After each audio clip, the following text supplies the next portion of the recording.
Welcome to the fantasy audiobook. Harry Potter. I, Uchiha Itachi, become a wizard in the Harry Potter world.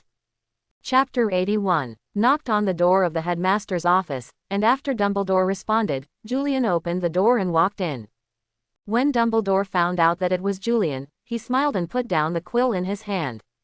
"It looks like you're doing well, Julian," Dumbledore said with a smile. Julian nodded and said, "Thanks to Professor Snape, otherwise I wouldn't have come out. Severus is really good at it."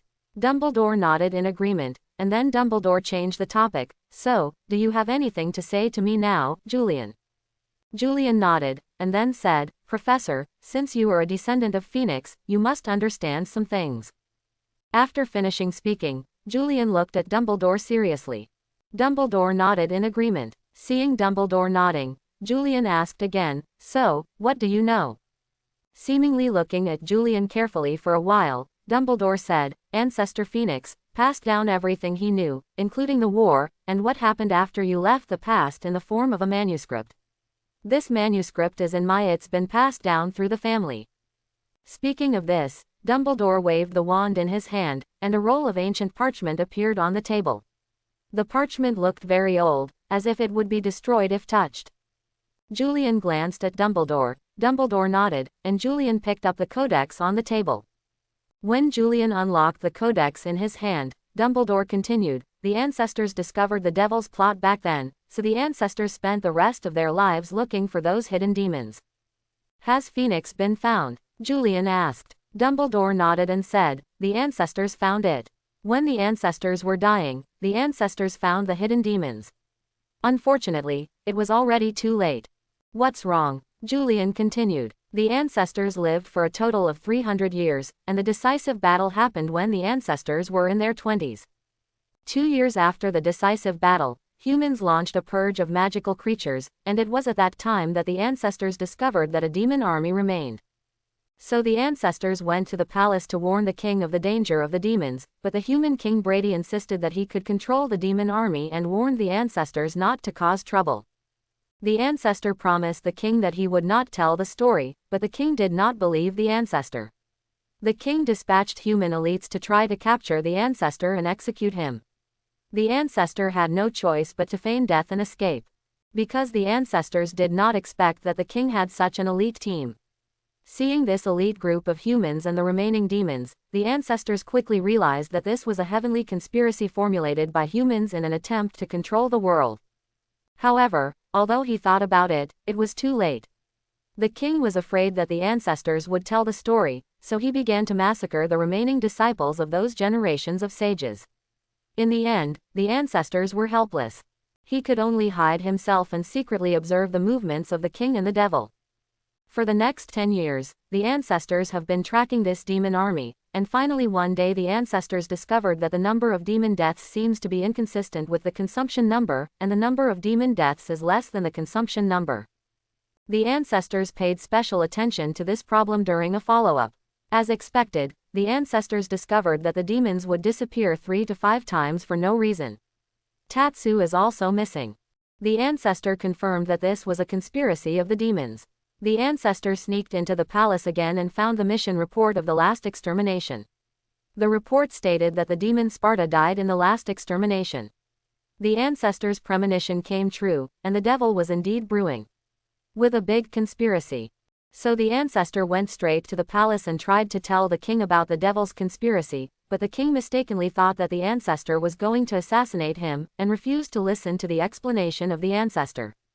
The ancestor had no choice but to leave. After this incident, the king realized that the wizard was powerful and uncontrollable, and finally the king ordered to strangle the wizard again. And ordered people not to mention magic anymore.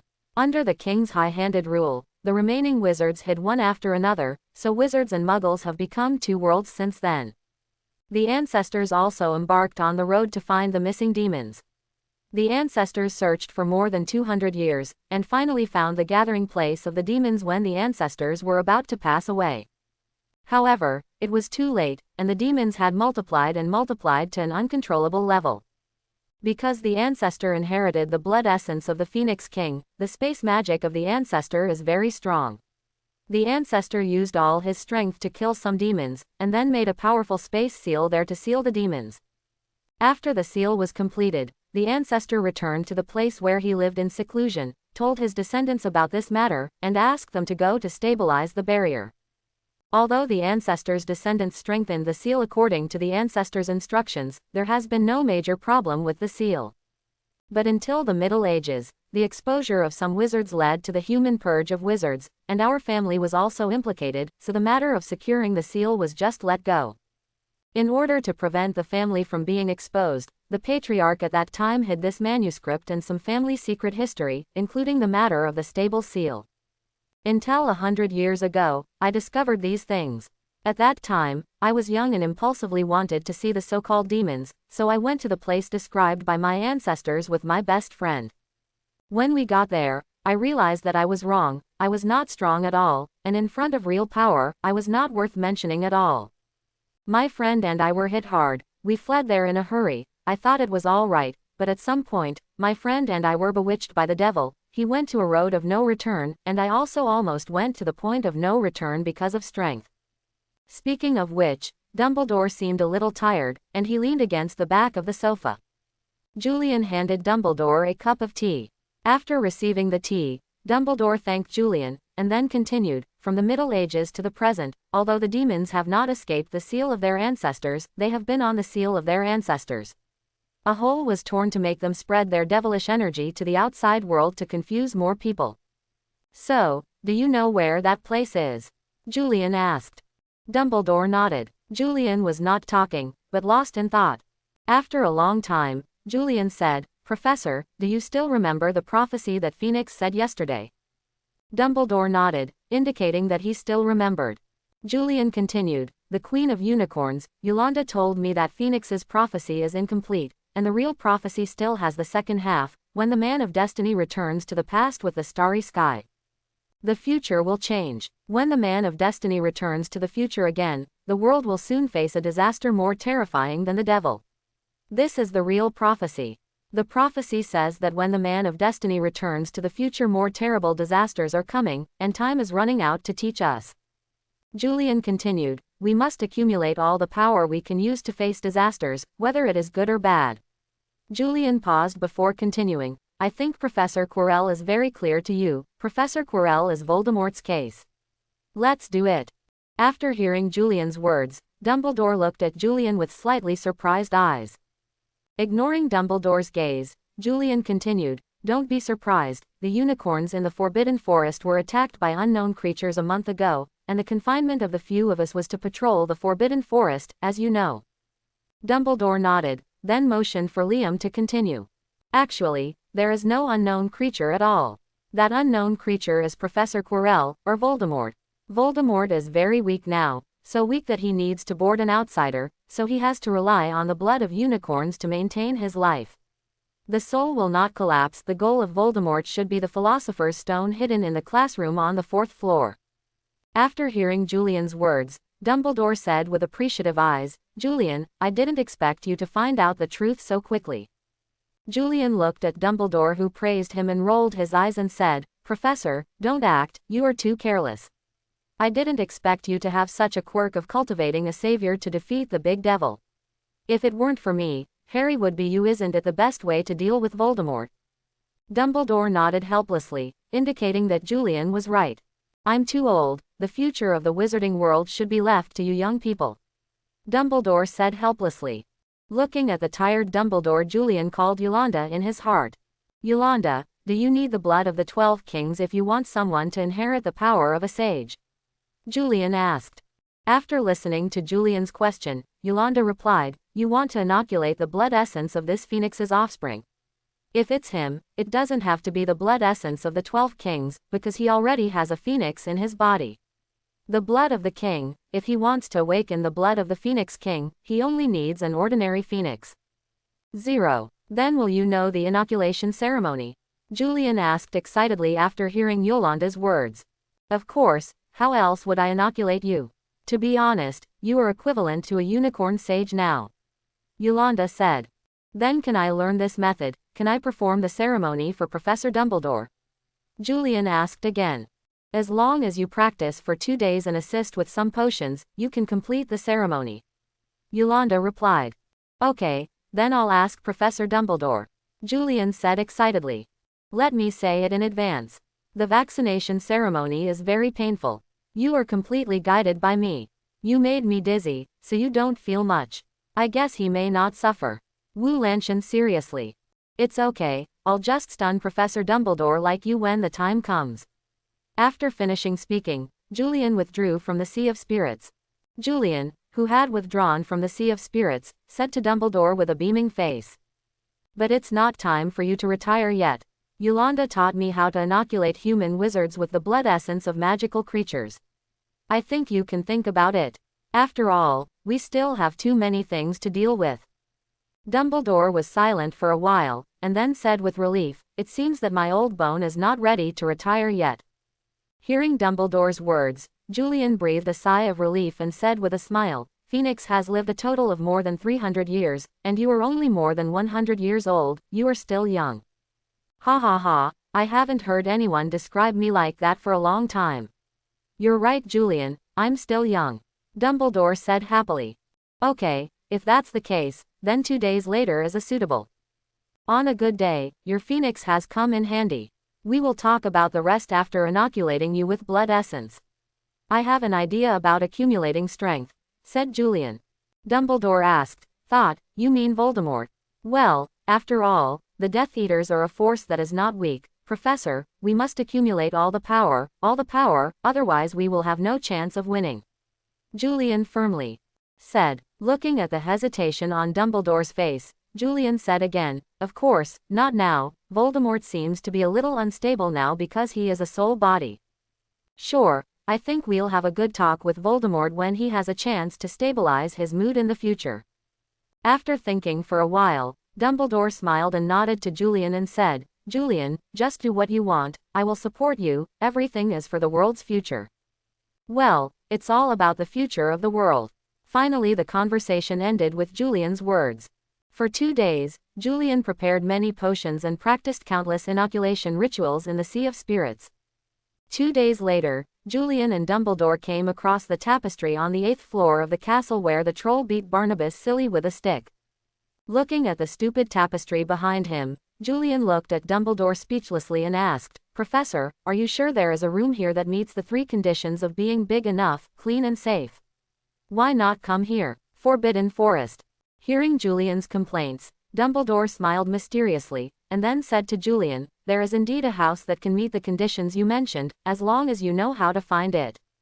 After that, Dumbledore began to pace there alone. Dumbledore circled there about 3 times, and then a smooth door appeared on the wall in front of Dumbledore where there was nothing. Seeing the door appear, Julian was very surprised, and quickly asked, Professor, what is this place?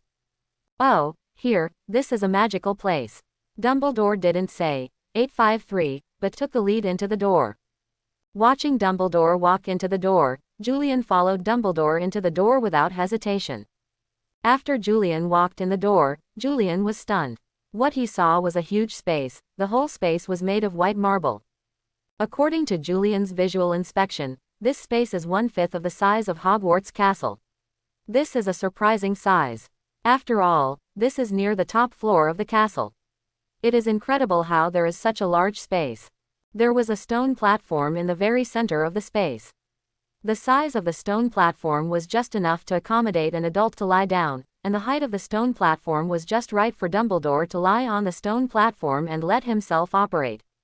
There is even a shelf next to the stone platform, which seems to be a place for Fawkes to stand.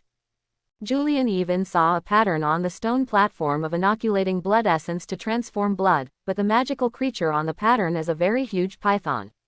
Julian looked at the pattern that was inoculated with python blood essence and seemed familiar. Julian stretched out his hand to touch the pattern on the stone platform, and a piece of information was transmitted into Julian's brain in an instant, which was exactly the same as the method of inoculating blood essence that Yolanda taught him. Julian looked at the stone platform in surprise, then let go of his hand and turned to look behind him to look for Dumbledore, but when Julian turned his head, he found that Dumbledore, who was originally behind him, was gone.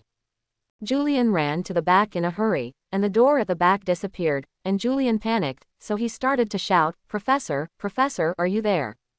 The echoes in the room kept echoing. Just when Julian was thinking about where he was, a hand suddenly put on Julian's shoulder. Julian turned around quickly, then stepped back, and it turned out that Yolanda appeared behind him. "Yolanda, why are you here?" Julian asked in surprise. Yolanda looked at Julian, who reacted violently, rolled his eyes at Julian and said, "This is the spiritual world, why do you think I am here?"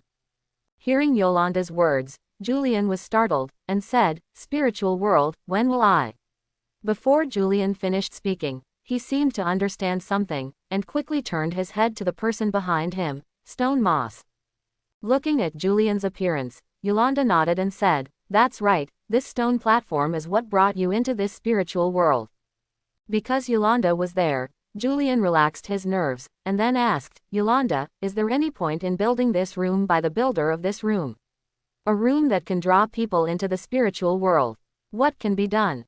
Yolanda looked behind Julian, motioned Julian to turn his head with his eyes, and then said in a meaningful voice, "Then you have to ask his builder."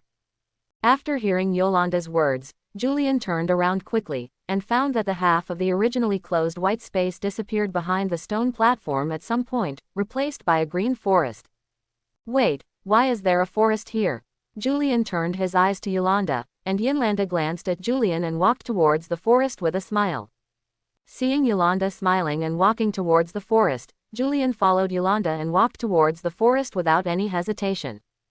Before coming to the forest, Yolanda took a deep breath, and then shouted loudly, "Why, the old friend is here, don't you plan to come out and meet him?"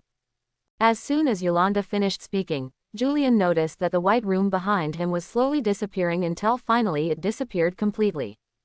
The moment the white room disappeared, a simple wooden house appeared in front of Julian and Yolanda. Not long after the wooden house appeared, a mature and charming voice came from the house, "Come in." Julian looked at Yolanda. Yolanda nodded and walked into the wooden house. Julian followed behind Yolanda and walked into the cabin. Walking into the wooden house, Julian was first attracted by the smell of wood in the wooden house. Julian took a breath of the aroma in the wooden house, and felt that his spiritual strength seemed to have increased. Although there was only a little bit, Julian did indeed feel. Yolanda also took a deep breath, and said quietly, "Among the 12 kings, you are the only one who enjoys life the most, Athena." Hearing Yolanda's voice, Julian glanced into the house, and suddenly a green figure appeared on the table by the window on the left side of the wooden house. Julian looked at the green figure and shouted in surprise, "Athena, it's you." Athena, one of the 12 kings of magical creatures, the human form is an intellectual beauty with long green hair. Looking at the excited Julian, Yolanda snorted, then twisted Julian's ear and said, "Why are you so excited, idiot?" After finishing speaking, Yolanda turned her head to look at Athena and said, "I mean, that kid from Electrolux would be willing to give the black snake ring to Julian, now it looks like it's you. It was you who told Electrolux to give the ring to Julian." Athena did not answer Yolanda's words, but looked at Julian and Yulantian with interest. Both of them were uncomfortable being looked at by Athena, and Yolanda even took back the hand that was twisting Julian's ear. Yolanda was stared at by Athena, blushed and shouted, "What are you looking at?" When Yolanda shouted, Athena withdrew her gaze, and then turned her gaze to Julian. Athena looked at Julian and said, "Back then, when humans wiped out magical creatures, I asked Electrolux to build this castle to accommodate the eliminated magical creatures and human wizards. After so many years, some magical creatures and human wizards left here, and some chose to stay or live in the forest next to the castle. I, also because of sealing the gate of hell, caused my magic power and body to be greatly traumatized, and finally died in this castle, so my soul also lived here. Created before, to house my soul." Speaking of this, Athena paused for a moment, then turned her head to Yolanda and continued, "You were right, I asked Electrolux to give the ring to Julian. The purpose was to let him come here one day, but what I didn't expect was that you also came with me. It seems that you made the same decision as me." As soon as Athena finished speaking, her body began to emit a soft and intense green light. With the appearance of the green light, the whole wooden house began to tremble. Yolanda looked at Athena, who was emitting green light all over her body. Her face became extremely ugly, and she shouted loudly, "No, Athena, you can't do this, he is mine." However, no matter how Yolanda shouted, Athena did not respond to her. Julian grabbed the doorknob of the cabin door, trying to steady himself amidst the shaking. After Julian stood firm, he asked Yolanda, "Yolanda, what is Athena going to do? What's going on here?" Just when Yolanda was about to answer, the green light on Athena's body became more intense, and then the green light reached its peak in the next moment, and Julian also fell into a coma instantly. "Julian, wake up! Julian, wake up!" In the haze, Julian heard someone calling his name. Julian tried to open his eyes, but for some reason, his eyelids seemed to be stuck with glue. No matter how hard Julian tried, he couldn't open himself eyes. Just when Julian was about to give up on giving up his body to sleep and let himself slowly sink, suddenly a gust of cold water was splashed on his face. Julian gave a jolt, and his brain instantly woke up. Julian did it reflexively, and found that Dumbledore was looking at him anxiously. Wiping his face with water, Julian looked at Dumbledore and asked in a daze, "Professor, what happened? I feel my head swell." Julian remembered that he was in a hut by the forest just now, and Athena seemed to be there. Wait, Athena. Just when Julian thought of this, Yolanda's slightly angry voice came to Julian's heart. "Don't think about it, hurry up and help that human child complete the vaccination, and the rest tonight. You come to the Sea of Spirits just know." Yolanda's voice was full of anger, as if child had been robbed of his beloved toy. Thinking like this, Julian suddenly thought of Yolanda's name for Dumbledore, and not only showed a wry smile. Just when Julian was still thinking about what happened just now, Dumbledore's apologetic voice came over. "I'm sorry, Julian, I didn't expect this to happen in the room of requirement. I should have listened to you if I had known." To the Forbidden Forest. After hearing Dumbledore's apologetic words, Julian instantly realized where he was and what he should do. After reacting, Julian stood up from the ground with his hands on the ground, and then said to Dumbledore, "It's okay, Professor, I'm fine, come and lie down on the stone platform, we are ready to start." Dumbledore stood up, looked at Julian with some hesitation, and said, "Julian, are you really okay? I'm really fine, I just chatted with the creator of this room for a while." Julian interrupted Dumbledore, who wanted to continue. Seeing Julian, who obviously didn't want to say more, Dumbledore nodded, and then obediently lay down on the stone platform. Julian took out a small knife and 2 small blue jade bottles from his pocket. Then came to Fawkes, and said to Fawkes, "Little guy, because Professor Dumbledore has the blood of the Phoenix King in his body, he needs a drop of your blood essence to open Professor Dumbledore's bloodline, and a drop of your blood essence to transform Professor Dumbledore's body, so that Professor Dumbledore can better adapt to the bloodline of the Phoenix. So do me a favor, I know death is right, it's hard for you, but now I can only ask you for help." Hearing Julian's words, Fawkes nodded in a humane manner, and then, under Julian's gratifying eyes, it turned into a fireball, and when the fireball went out, the ashes fell onto a plate under the shelf. Where Fawkes was originally standing, there were 2 drops of blood that seemed to be burning. Julian carefully put the blood into 2 small blue vials, and then came to the stone platform. Julian said to Dumbledore, who was lying quietly on the stone platform, "Professor, the transformation process will be very painful, so you'd better complete the transformation while unconscious." Dumbledore nodded and motioned for Julian to do it. Julian drew out his wand and said to Dumbledore on the stone pedestal, "Slumped." A red light shot out from the tip of Julian's wand and focused on Dumbledore, and Dumbledore fell unconscious instantly. Looking at the unconscious Dumbledore, he silently said a word of apology in his heart, and then started the vaccination according to Professor Yolanda's method. Julian pulled a small knife on Dumbledore's forehead with the silver knife in his hand, and poured phoenix blood from a bottle onto Dumbledore's forehead before the blood came out.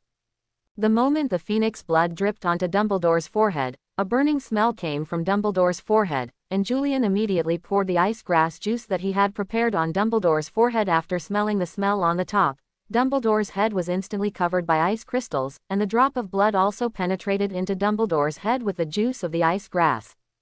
Then Julian poured another drop of blood essence into the potion prepared in advance, and then used a magic wand to turn the potion mixed with phoenix blood essence into an extremely thin film, then took off Dumbledore's clothes, and used the potion. The resulting membrane enveloped Dumbledore. After finishing all this, Julian began to concentrate on using magic power to infiltrate the potion film into Dumbledore's body. With the penetration of the film, Dumbledore's skin surface gradually overflowed with a lot of black impurities. As soon as the black impurities touched the stone platform, they were absorbed by the stone platform. As time went by, more and more impurities were absorbed by Dumbledore's body. It was discharged and then absorbed by Shite. Half an hour later, Dumbledore's body could no longer expel any impurities, and Dumbledore's originally aging body also rejuvenated at this moment. Julian waved Dumbledore's clothes back to Dumbledore, and then took out a bottle of blood-red magma-like potion and poured it on Dumbledore's forehead. The head that was originally covered in ice crystals due to the juice of the ice grass, and instantly it just melted. And Dumbledore's head moved towards the youthful change as if the reverse button had been pressed. After a while, Dumbledore's white hair and beard all turned black, and half an hour later, 10 mature and handsome uncles appeared in front of Julian. Looking at Dumbledore in front of him, Julian exclaimed, "The young professor is really handsome." After a while, Dumbledore's forehead scratched by Julian gradually formed a scab, and a red line appeared on Dumbledore's forehead, and then gradually spread down. After a while, when the lines spread all over Dumbledore's body, a terrifying wave of magic power appeared on Dumbledore's body. This momentum kept climbing, until it reached an extremely terrifying level. Judging from Julian's feeling, this wave of magic power has reached 1/5 of the level of the 12 kings. Not long after the terrifying fluctuation of magic power disappeared, the comatose Dumbledore slowly woke up without breaking the spell. Looking at the awakened Dumbledore, Julian smiled and said, "Welcome back, Phoenix Sage." Dumbledore raised his hand to look at it, then put it down again and said, "It's great to be young, and, hello, Unicorn Sage." Ignoring Dumbledore's joke, Julian looked at Dumbledore with great interest, and said, "Professor, I never thought that you were quite handsome when you were young. With your image going out now, you will surely fascinate thousands of people, girl." After hearing Julian's words, Dumbledore laughed, and then pointed his wand at himself. After a while, an old version of Dumbledore appeared in front of Julian again. Julian babbled and said immediately, "Professor, let's get out of here first, let's go to your office to talk about something." Dumbledore nodded in agreement, then pointed to the ashes under the shelf next to the stone platform with his wand, and then a creature that looked like a chick that had just hatched floated out of the ashes and floated towards Dumbledore's palm. Dumbledore held the newly reborn fox carefully, and then said to Julian, "Let's go." After all, without waiting for Julian's reaction, he walked straight towards the door of the room of requirement. Seeing Dumbledore walking like flying, Julian has no choice but to speed up his pace, and rushed towards Dumbledore. Julian called after Dumbledore, "Professor, slow down." However, Dumbledore didn't seem to hear him, and continued to walk quickly towards the principal's office. Julian had no choice but to chase in Dumbledore's direction. While chasing, he wondered if he hadn't been doing exercise recently. "I feel powerless at this point. Well, it seems that I haven't exercised since I entered the magical world, and it seems that I need to exercise my body." Thinking so, Julian continued to run towards the principal's office. By the time Julian came to the headmaster's office, Dumbledore had already entered the office, and the door was still open. After Julian entered the door, he complained to Dumbledore, "Professor, I'm afraid no one would believe that you are more than 100 years old given your vigorous steps and posture." Listening to Julian's complaints, Dumbledore said apologetically, "Oh, please forgive an old man's excitement about suddenly becoming younger." Hearing Dumbledore's unapologetic apology, Julian rolled his eyes at Dumbledore and said nothing. After both of them sat down, Julian asked Dumbledore curiously, "How do you feel, Professor?" Dumbledore said in a slightly excited tone, "Well, it feels great, not to mention my physical fitness, you can see it too." Julian nodded, then motioned for Bullido to continue. "And my magic power has increased even more gratifyingly, it has more than doubled, because of Marcus's potion. Since the duel with Grindelwald, my magic power has not increased for a long time." Dumbledore said with a slightly regretful tone. "What, your magic power stopped growing so long ago? Why, doesn't wizards' magic power grow slowly all the time? Is there any after effect of Master Marcus's potion?" Julian asked in surprise. Dumbledore nodded and said, "Well, at that time, Marcus's enchantment potion was not perfect, so it damaged the source of my magic power. Although I gained powerful magic power permanently, it also cut off my magic power." It is possible for me to continue to increase my magic power. If Marcus was able to develop the ultimate magic-enhancing potion like the one he gave you at the Leaky Cauldron, maybe I would be able to reach the level 1 am now even without awakening the Phoenix bloodline. Hearing Dumbledore's words, Julian was a little surprised. You must know that Dumbledore's strength and magic power are in the entire magic circle of the country of Ying. Back then, when Voldemort's power and strength were at their peak, he still didn't dare to get involved in Hogwarts, but could only apply for the job honestly, which is enough to show how powerful Dumbledore was back then. Then Julian had a second thought. Grindelwald back then was a bit awesome. Facing such a powerful Dumbledore, he was just overwhelmed by Dumbledore. Thinking of this, Julian said, "Professor, is the Grindelwald you defeated back then still alive?" Hearing Julian's question, Dumbledore seemed a little surprised, then seemed to think of something again, shook his head and said, "He's still alive, but people like Grindelwald won't listen to Julian easily. He belongs to the kind of person who has a lot of self-esteem." Julian smiled. "Professor, don't you have a lot of self-esteem?" After hearing Julian's words, Dumbledore was taken aback for a moment, and then laughed loudly. "It seems that you have already identified Grindelwald. Well, it seems that I must meet this old friend. He is now in Neumont in the Tower of Guard. I think we have something to do during our summer vacation. Julian, Nurmengard is in Country Day, leave these things to me." Julian nodded and then said, "Let's put aside the Dark Lord from Country Day, let's talk about the Dark Lord under our noses first."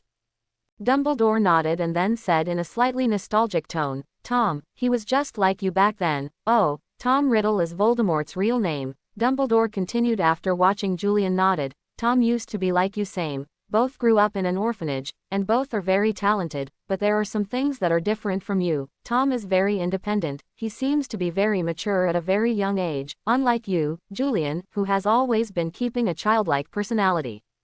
After saying that, Dumbledore winked at Julian. Seeing Dumbledore's movements, Julian rolled his eyes and said, "You can just call me naive, why beat around the bush, Professor?"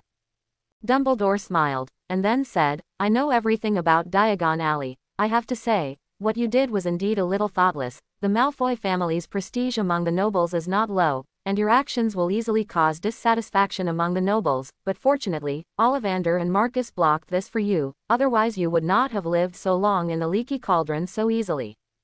Julian heard this sentence, and silently thanked the two of them in his heart. After thanking the two of them, Julian immediately said, "These nobles are not a weak force, it seems that we have to find a way." After hearing what Julian said, Dumbledore said with a smile, "Although I don't really want to admit it, I have to admit that Voldemort still has some status among those nobles. If you want to attack those nobles, you have to go through Voldemort." Julian nodded and said in a slightly jazzed mocking tone, "If it weren't for the huge benefits that Voldemort could bring them, as well as Voldemort's great strength, those nobles would not listen to Voldemort. If you want to subdue those corrupt nobles, you need to work on other aspects." Dumbledore looked at Julian in front of him thoughtfully, and then asked curiously, "What did you go through at the Unicorn to make you so mature?" "Julian, I have to say how you look now, it's exactly the same as when Voldemort was young." After hearing what Dumbledore said, Julian looked at Dumbledore with a dark face and said, "The topic is getting too far, Professor, let's continue talking about Voldemort." Dumbledore said again without asking further questions, "After Tom entered Hogwarts, his talents soon became apparent. He absorbed a lot of knowledge at an extremely fast speed, and he was deeply loved by professor-level students. Even I thought he was a nice guy, but until something happened, I changed my opinion." Julian asked curiously, "What's the matter?" Dumbledore recalled slightly, "At that time, there was an attack in the school, and a girl was killed. At that time, the whole Hogwarts school was in panic, and when Hogwarts was about to be closed, Tom stood up. By resolving this matter, the school avoided the danger of being closed, and Tom also won the Special Contribution Award of the school, and the scapegoat that Tom pushed out at that time was." There was a pause in Dumbledore's speech, and Julian continued, "It's Hagrid, isn't it? Hagrid once said that he was expelled from school and even broke his wand for committing crimes in the 3rd year. It should be worth it." Dumbledore nodded, and then continued, "At that time, the Ministry of Magic believed that some kind of monster attacked the girl, and Hagrid happened to have a juvenile acromantula, so Hagrid was arrested as the murderer, and I later checked the girl's body. I didn't find any obvious trauma or poisoning, because the acromantula was only a muggle basketball size in its infancy at that time, so I ruled out the suspicion of the acromantula. At that time, I was thinking, with Tom there's no way his intelligence didn't notice this, and since he found out, why would he frame Hagrid, unless he's the murderer, Julian continued. That's right, unless he is the murderer. There is no better explanation for why he would frame Hagrid as the murderer when he knew Hagrid was innocent. Dumbledore nodded. Have you followed Voldemort since then? Julian asked. Yes, Voldemort who has been following since then. Dumbledore replied. And you didn't try to persuade him, or guide him, Professor? Julian asked. Hearing Julian's question, Dumbledore said with regret on his face, yes, I don't have. In fact, I have been thinking about this issue all these years. If I went to approach Tom, to untie him, to guide him, he would still. Are you going to go down this path?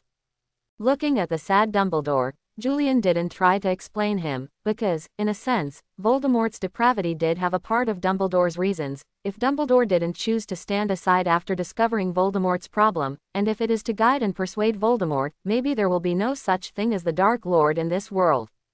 The two were silent for a moment and Julian said, since that's the case, let me contact Voldemort. The year-end exam is coming soon. After the exam is over, you are spreading fake news to lure Voldemort to appear by himself.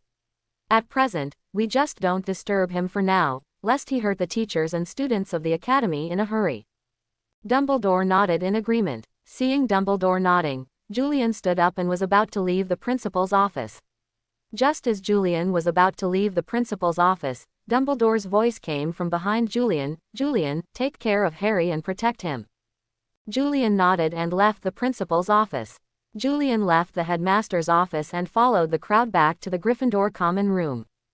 As soon as he returned to the waiting room, Hermione and the others pulled him aside, and asked anxiously, where did you go today? You didn't go to Professor McGonagall's Transfiguration class. Professor McGonagall was all pissed off today, buckle Gryffindor 20 points, and ask you to go to her office to find her to explain clearly face to face, otherwise you will be fined confinement. Looking at the anxious Hermione, and the gloating Ronald and Harry, Julian said, don't worry, my girl, I have something to do these 2 days, I'm a bit busy. As for Professor McGonagall, I will go and explain to her. Hermione became even more anxious after hearing Julian's words. What's the matter with you? Hasn't it been resolved yet? Didn't you say you would discuss it with Professor Dumbledore? Why hasn't it been resolved yet?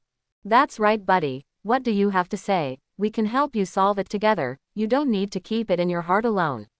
After listening to Hermione's words, Ronald put away his gloating expression and became worried. Asked Julian.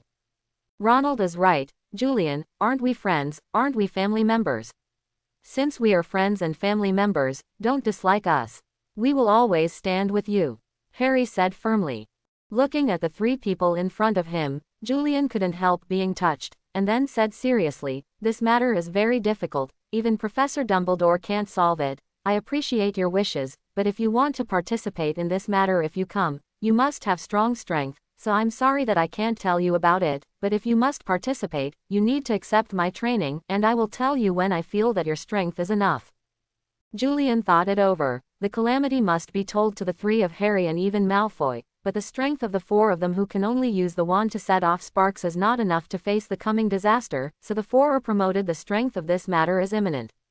After hearing Julian's words, the three of Harry were silent for a while, and then Harry said, I told Julian, we are family. Seeing Ronald and Hermione nodding solemnly, Julian was very touched, and knowing that it was a big trouble that Dumbledore couldn't solve, he was still able to support him so firmly, which showed the relationship between the three of them deep. Julian nodded and said, okay, call Malfoy when the time comes, let's find a time and a place on the weekend, and I will help you improve your strength. Seeing that the three nodded again, Julian continued, I'll go to Professor McGonagall to explain. You go to the lobby and wait for me, we have dinner together. After making sure all three nodded, Julian left the Gryffindor common room again. On the way to Professor McGonagall's office, Julian thought up the wording. Since all the forces are gathered, the professors at Hogwarts are all powerful people. Let's start with them. Thinking like this, Julian turned to Dumbledore's office and explained his thoughts to Dumbledore.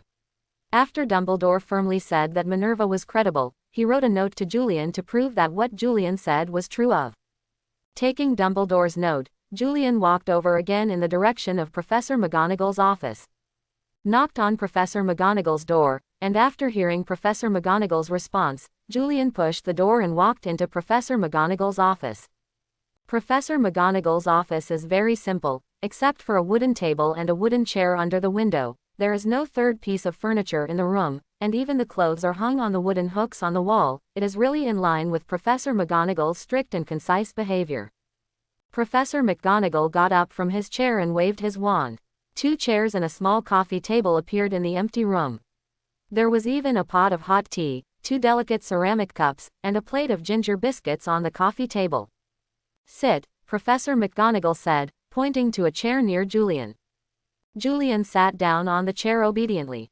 After Julian sat down, Professor McGonagall handed Julian a cup of tea and said, "Tea." Julian obediently took a sip of the steaming tea, which was unexpectedly delicious.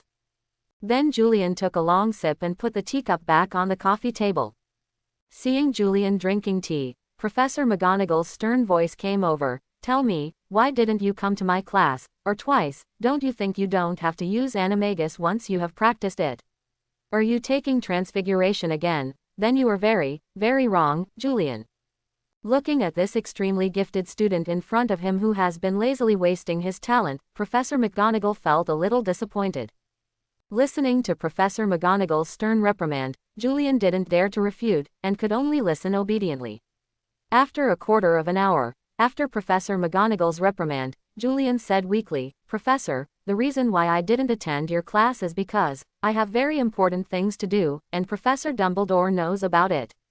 Hearing Dumbledore's name, Professor McGonagall frowned, and then said, "What is so important that you don't come to class, and since it is such an important matter, why did Albus find you?" Hearing Professor McGonagall's question, Julian hurriedly took out Dumbledore's note from his arms and handed it to Professor McGonagall.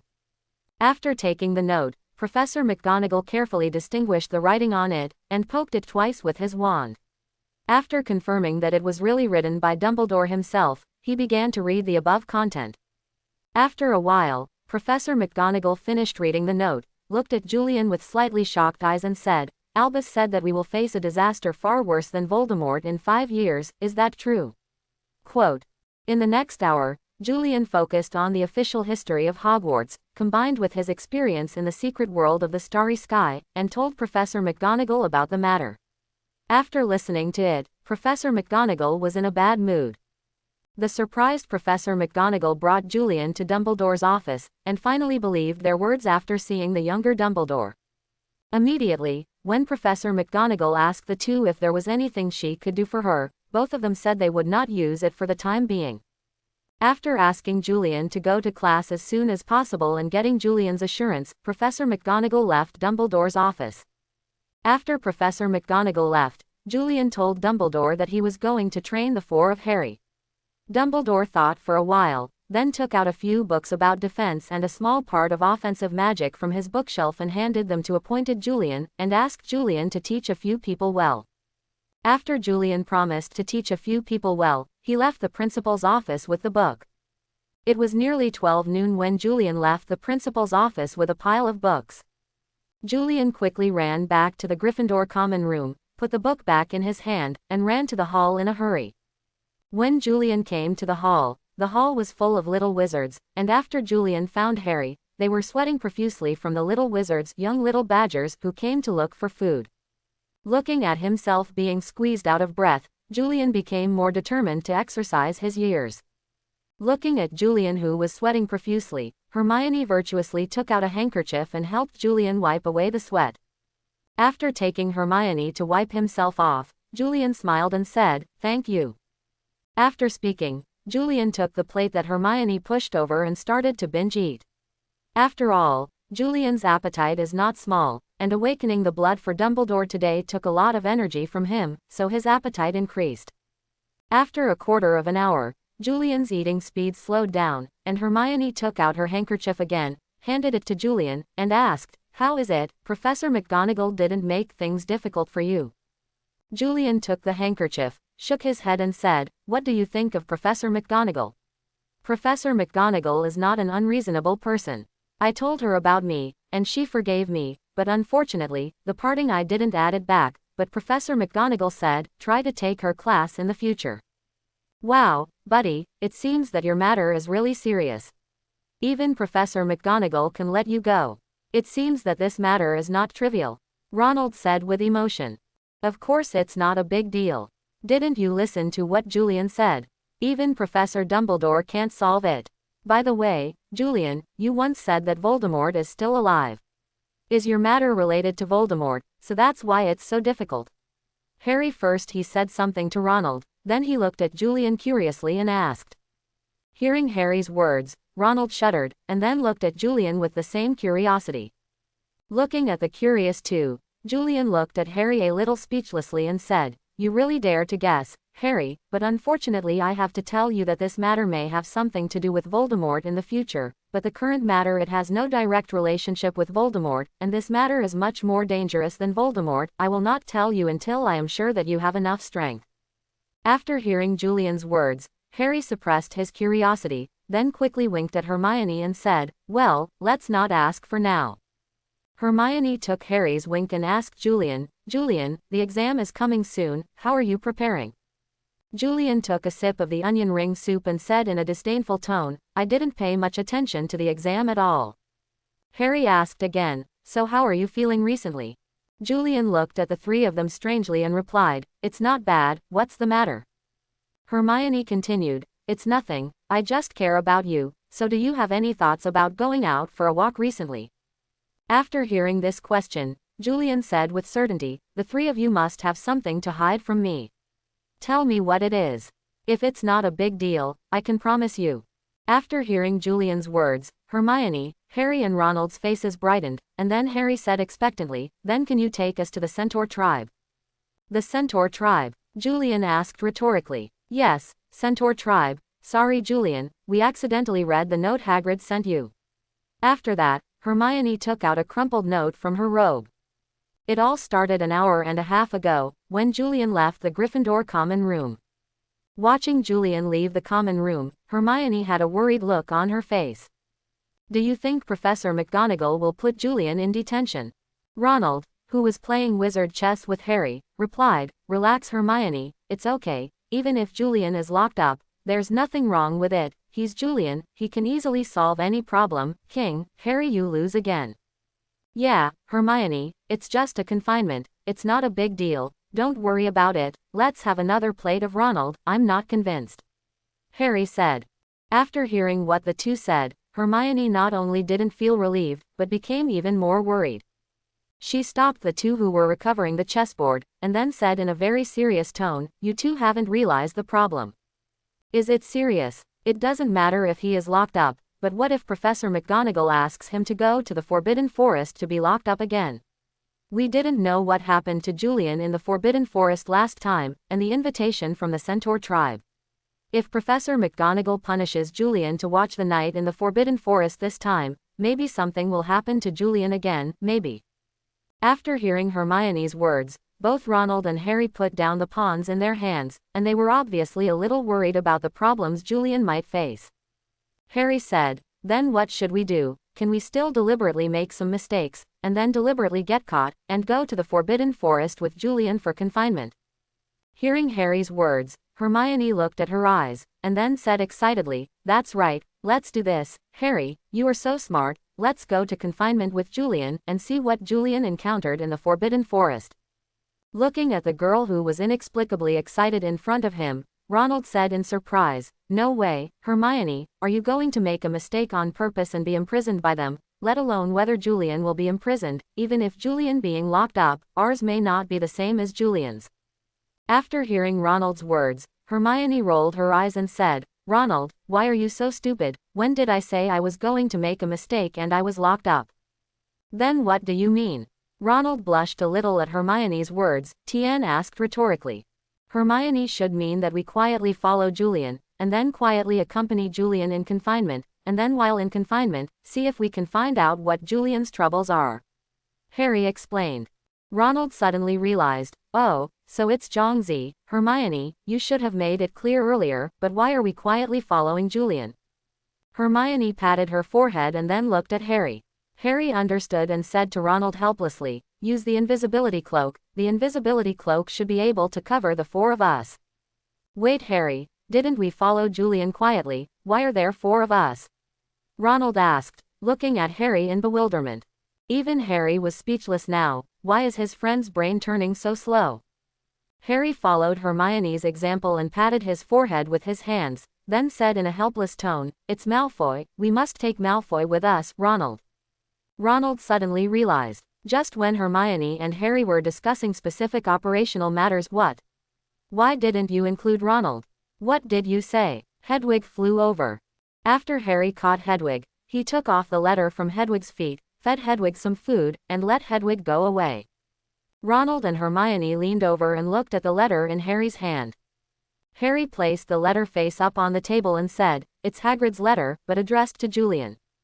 I wonder why Hagrid sent a letter to Julian? Ronald asked curiously. Suddenly, Harry's eyes lit up and he looked at Hermione, and found that Hermione was also looking at him. Harry said a little excitedly, do you think this is possible? Hermione nodded, and replied with the same excitement, I guess it might be. Seeing the two people playing riddles in front of them, Ronald scratched his head and protested, what are you talking about? Could it be something? Can you explain it clearly? Harry and Hermione glanced at each other. Ignoring the protesting Ronald, Harry removed the note in his hand, and then read the contents of the note with Hermione, so Hermione really learned badly. After reading the note, the expression on Hermione's face became even more excited, and she said, sure enough, we guessed right, we go secretly together, maybe we can find out what Julian's trouble is. Harry also nodded in agreement. Looking at the two people who continued to play charades in front of him, Ronald couldn't bear it anymore, and protested loudly, excuse me, can you two tell me what happened? Hearing Ronald's protest, Harry hurriedly handed the note to Ronald. Ronald took the note and read it. Dear Julian, once again, I received a message from the horse people. The horse people said congratulations on getting out of the knot, and once again invited you to be a guest of the Jingma people tribe on the night of the full moon next month. Your faithful Hagrid. P.S. Julian, when did you get stuck, and you guys haven't seen me for a long time, are you free on Friday night? After reading the letter, Ronald said excitedly, so we're going to see Hagrid on Friday. Harry said speechlessly, could it be that Ronald, did you only see this sentence when you read this note? Of course not, but if you really want to know why Julian is troubled, why don't you just tell Julian that you are interested in the Centaur tribe, and then you want to go and have a look together? I don't think the invisibility cloak can bypass Julian's eyes and ears. Ronald asked curiously. After listening to Ronald's words, both Harry and Hermione fell silent, and after a while, Hermione said, so, Ronald. Hearing Hermione talking about himself, Ronald looked at Hermione. So Ronald, you're not an idiot. Hermione finished the sentence in a surprised tone. Hearing Hermione's words, Harry giggled, while Ronald's face darkened. You guys always think of me as an idiot, huh? Ronald said with suppressed anger. Harry and Hermione looked at each other and said in unison, we didn't take you for a fool, because you are one. After the two finished talking, they took a step back, allowing Ronald who was rushing towards them to miss out. For the next half an hour, Ronald tried to catch the two, but was unsuccessful. Half an hour later, the three of them lay faceless on the sofa in the common room and discussed how to discuss this matter with Julian.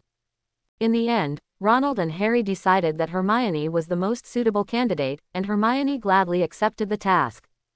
An hour and a half later, the scene just now appeared.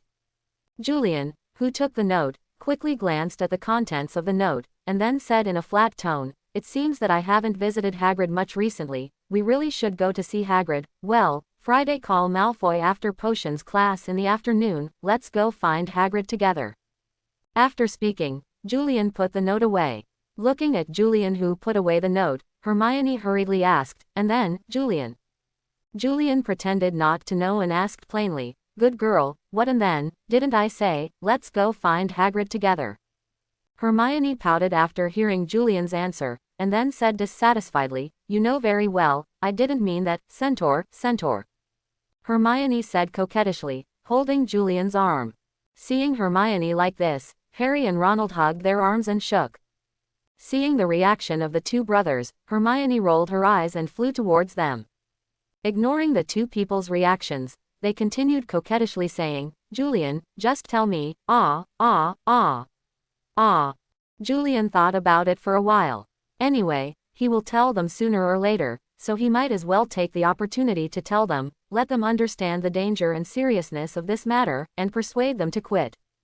Thinking like this, Julian withdrew his arm and said, "Okay, I can take you to the Centaur tribe, but after you go, you must listen to my arrangement, don't ask too many questions, and don't run around."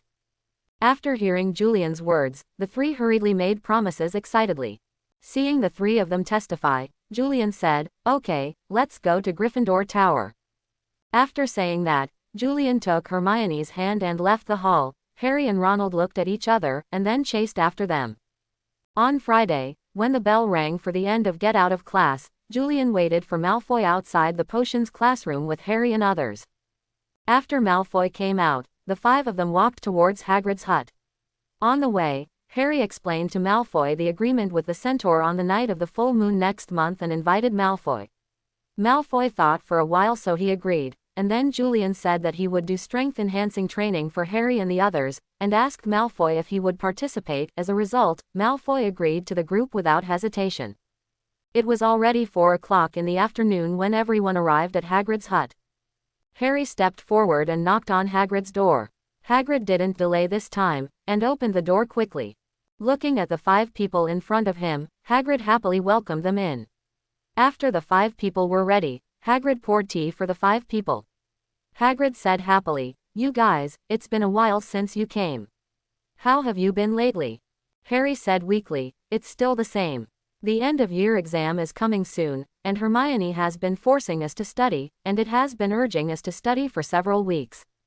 God, the review is too painful." Following Harry's voice, Ronald and Malfoy nodded simultaneously. Malfoy said with a bitter face, "It's too much. I'm obviously a Slytherin, but Hermione handed over the review plan to me while we were making up potions in the morning, and threatened me to review it. It's too much. She also checks my review progress. If I don't agree with her, let Julian punish us. Our life is really hard." Hearing the complaints of the two, Hermione raised her eyebrows and said, "Why, I kindly urged you to study, and you still complain, don't you?" Seeing Hermione's expression that was about to get angry, and Julian's looming gloomy expression behind Hermione, the 3 of Harry were instantly scared, and quickly shook their heads and said no. Seeing the cowardly behavior of the 3 of them, Hermione nodded in satisfaction, and then said, "That's right, there's nothing wrong with studying hard. If you fail a class, you'll have to repeat the grade, and then you'll know it's embarrassing. Gone." Hearing what Hermione said, Hagrid nodded in agreement, then turned his gaze to Julian and asked, "Julian, have you encountered any trouble recently?" Julian shook his head and said, "No, what's the matter?" Hagrid replied, "Then why did the Centaurs say that you got out of your knots? By the way, what happened between you and the Centaurs, that the Centaurs invited you to their tribe as a guest?" Julian shook his head and said, "It's nothing. Oh, by the way, speaking of which, Hagrid, please spread a message for me, asking if I can bring a few more people with me when I go to their tribe." Hagrid shook his head and said, "I think it is the consensus of the entire wizarding world that the Centaurs reject humans. Julian, it is incredible that you can be invited. If you add a few of them together, I am afraid it will be impossible. I have never been to the Centaur tribe.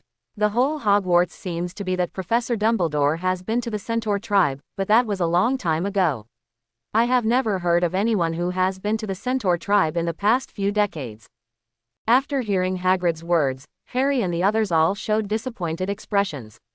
After Julian saw Hermione's disappointed expression, he said to Hagrid, "Hagrid, please ask first, right?" Hagrid nodded and said, "Okay, let me ask for you and see the Centaur's answer, but you'd better not get too high hopes," Hagrid said tactfully. Julian nodded and replied, "Just ask. As for whether the horse people agree or not, it's up to them to scold them." In the next 2 hours, the 6 of them talked nonsense together, from humans to centaurs, from centaurs to giants, and from giants to many other things. The 5 said goodbye to Hagrid 2 hours later, and then leave Hagrid's hut and walk towards the castle.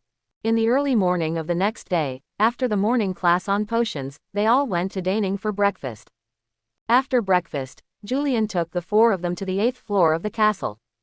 Everyone looked at the stupid tapestry behind them. Harry asked, Julian, are you sure there is a suitable place here? Why do I feel that coming here is worse than going to the Forbidden Forest? Hearing Harry's question, Julian's face twitched. It seemed that he had said something similar not long ago. Is it true that the world's news came quickly? Julian gave Harry a blow on the head, and said, what do you know, just follow me. Seeing Harry's miserable appearance, Malfoy shrank his head and asked weakly, but there's nothing here at all, Yinlian. As soon as Malfoy finished speaking, Julian's explosive hammer hit the leaf on his head. It hurt so much that he burst into tears. Seeing Ronald, who was still about to say something, Julian raised his fist. Ronald took a step back in an instant, and then made a zip movement on his mouth. Seeing Ronald's actions, Julian nodded in satisfaction, and then said, you can see what I did. Immediately, Julian began to pace Seto in front of the wall in front of him, muttering while walking, I need a place where I can contact the spell. I want to find a place where I can contact the spell. Looking at Julian, Ronald, who seemed to be crazy in front of him, he leaned towards Harry, and whispered, Harry, look at what Julian is doing, he won't find a place, so he will lose his mind and go crazy. Before Harry could speak, Malfoy, who had just leaned over, said in a low voice, what are you talking about? Be careful to get beaten up. Oh.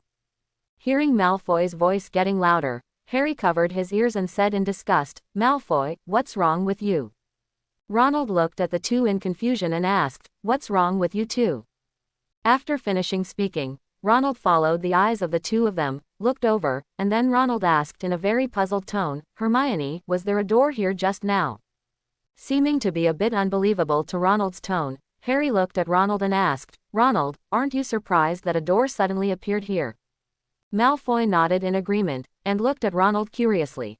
Ronald glanced at the two of them and then said in a very flat tone, surprised, why are you surprised? Is it surprising that this kind of thing happened in Hogwarts? You two really made a fuss.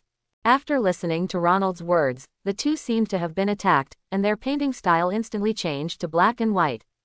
After seeing a door on the wall, Julian stopped pacing, turned around and said to everyone, come in with me. When he glanced at Harry and Malfoy, he looked at their dimensionality reduction effects and asked curiously, what's wrong with these two people, why are they still dimensionality reduction? However, no one answered his question. Both Ronald and Hermione were attracted by the door in front of them. Julian shot 2 shots of clear water like a spring and successfully raised the latitude of the reduced dimension from the 2nd dimension to the 3rd dimension. Seeing that the two came back to their senses, Julian came to the door, clapped his hands, opened the door and said, welcome to the classroom of power supremacy. No, it is the room of responsiveness, your hell. He led the 4 of them into the room of requirement, and looked at the training ground in front of them, which looked like a Muggle basketball court magnified 10 times.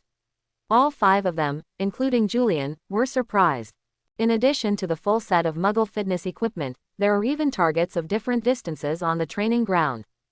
There were several bookshelves on the edge of the field. Julian went to the bookshelves, took out a few books and looked at them, and found that they were all books about combat and medical treatment. Closing the book in his hand and putting it back on the shelf, looking at this perfect training space, Julian not only thought of its builder, Athena, one of the 12 kings. A few days ago, when Julian followed Dumbledore to the room of requirement for the first time, Julian touched the stone platform of the ceremony with the hand wearing the ring presented by Electrolux, Sage of the Black Snake, causing Julian to enter the snake. The spiritual world of Athena, the queen of the family, happened, and something surprised Julian. The queen of the Snake clan actually entered her own spiritual space like Yolanda. That night, Julian came to her own spiritual space and was overwhelmed by the changes in her own spiritual space. I was shocked. Originally there was only a piece of grassland and a lake that belonged to me, plus Yolanda's treehouse. Now there is a forest at the end of the horizon of the grassland. That's right, it's a forest. Julian was stunned, really stunned. When Julian wanted to go to the forest to find out, Yolanda appeared and stopped him on the grounds that Athena was now in a coma. Helpless, Julian could only ask Yolanda what was going on, but but Yolanda exploded instantly when she heard Julian's question, and scolded Athena loudly, "What kind of thief, what kind of robber, etc." Julian didn't quite understand. After Yolanda got angry, Yolanda seriously warned Julian not to approach the forest, and then explained to Julian what happened here. After automatically blocking words like thief, robber, Julian finally understood what happened to his spiritual world. It turned out that Athena also entered his spiritual world like Yolanda. After figuring it out, Julian was about to leave the spiritual world. Before Julian left his own spiritual world, Yolanda reluctantly took out a milky white bead and told Julian that it was Athena's rent. After speaking, without waiting for Julian to refuse, he pressed the milky white beads on Julian's forehead. After a while, Julian felt that there was a language called Parseltongue in his mind, and several words that could only be expressed in Parseltongue, to cast the spell. Before Julian asked Yolanda to help him thank Athena, Julian was expelled from his spiritual world by a familiar pulling force. Thinking back to the present, Julian walked to the center of the training ground, clapped his hands, and attracted the attention of several people who were fiddling with Muggle fitness equipment. When all four of them came in front of Julian, Julian said in a very serious tone, "Malfoy, Ronald, Hermione, let me tell you in advance. The reason why I am in a hurry to improve the strength of you guys is because we are about to face a big trouble. This trouble even Professor Dumbledore will find it very difficult. Compared with this trouble, what Voldemort did back then can only be called a child's play, so I hope you can do well. Think about it, you still have a family after all, whether it is Ronald, Malfoy, or Hermione, you are not orphans like me and Harry, and you don't have too many worries like me and Harry, so I hope I can really think about it carefully. Although I am very grateful for your willingness to share my troubles, but think about your family, relatives and friends, etc., think about it carefully. Even if you want to quit now, I will not blame you, we are still friends." After hearing what Julian said, the four of them glanced at each other, and then Malfoy took a step forward and came in front of Julian and said, "I just want to ask a question." Julian said in a daze, "What are you talking about?" Malfoy's tone was flat, as if he wanted to teach him how to learn potions. "What I want to ask is it too late to join you now?" After hearing Malfoy's question, Julian asked curiously, "Haven't you already joined us?" Malfoy shook his head and continued, "I mean, is it too late to join your family now?" After hearing Malfoy's words, Julian was silent for a while. Just when Julian was about to say something, Ronald was the first to react, and saw Ronald slap Malfoy's shoulder. Said, "You know, in our Weasley family, no one in our family, starting with my dad, likes your Malfoy family." Hearing Ronald's words, Malfoy's face darkened, and then he heard Ronald say, "If my parents and my brothers know that I have become friends with a Malfoy, or even a family member, my ass must be they'll get beat up, so Malfoy, don't forget to owe me some extra trauma ointment this summer, or you might not see me in second year." After listening to Ronald's words, Malfoy's tears fell instantly. Looking at Ronald who was giggling, Julian said with a smile, "Shouldn't you guys hug me at this time?"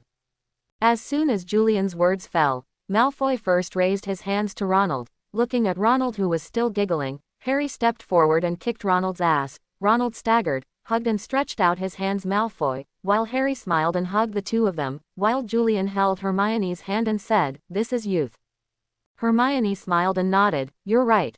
A few minutes later, Harry let go of Ronald and Malfoy, and Hermione let go of Julian's hand and stood beside the three of Harry, smiling and saying, "It's you who brought us who had nothing to do with each other closely together. Together, you are the well-deserved patriarch of our family. If the patriarch is in trouble, of course we will support you and help you unreservedly. You have connected our hearts, and we will become yours pillar. Where there is you, there is us." As soon as Hermione finished speaking, the three of Ronald nodded solemnly together. Looking at the four people in front of him, Julian laughed and scolded, "You guys are sensational, and I won't let water in the next training." The four shouted in unison, "Let the storm come more violently." After an hour, Ronald squatted on the ground with no image, panting and said, "Julian, I can't do it anymore, let me go, I quit." Malfoy also lay on the ground with no image and panted, I can't do it anymore, I want to quit." Julian looked at the two people lying on the ground, and smiled sinisterly, "Didn't it mean that the storm will be more violent, so where is it? Wouldn't the battlefield be cannon fodder?" Ronald said out of breath. Aren't we here to strengthen our strength? Why do we run, and we still run for 10 kilometers at a time? Which one of us can stand it? Hearing Ronald's complaints, Julian pointed to Harry in the distance and Hermione behind Harry, and said, these two just persevere, even a girl like Hermione can suffer. Why are you two old men? I can't take it anymore. Let me tell you, this is how the Muggle army is trained. Malfoy protested. No, you're lying. I've seen John Bull's Muggle army. Apart from standing up and looking more energetic, they don't usually train much at all. Julian retorted. So, they were beaten like third grandchildren by the group of Hans cats at the Muggle Second World Fighting Championships, and besides, I'm talking about the Far East, those eastern rabbits in the Far East. The rabbit army there is trained in this way. If there is something to do, come 10 kilometers beforehand to strengthen your physical fitness. If you don't have physical fitness, even if you are Dumbledore, you can't beat Cornelius Fudge. After hearing what Julian said, Ronald and Malfoy stood up crying. What Julian said was too reasonable to refute. Chapter 91. In the next day, Julian spent the whole morning making the four of them understand the importance of physical fitness for wizards, and the price was the price. Eat slowly, no one will fight with you. Hey, Ronald, that's my chicken leg. Malfoy, don't you want to live? Dare to grab my sandwich. Hermione, oh, my girl, mine is yours, you can do whatever you want. Take. Looking at the three people in front of him as if they had just come out of a refugee camp, Julian not only rolled his eyes. Turning around and looking at the only Harry who didn't snatch the food, Julian showed a gratified smile. He is still a sensible person, huh? No, why did Harry start to show his face? The face is purple. Hey, why are you rolling your eyes? I choked.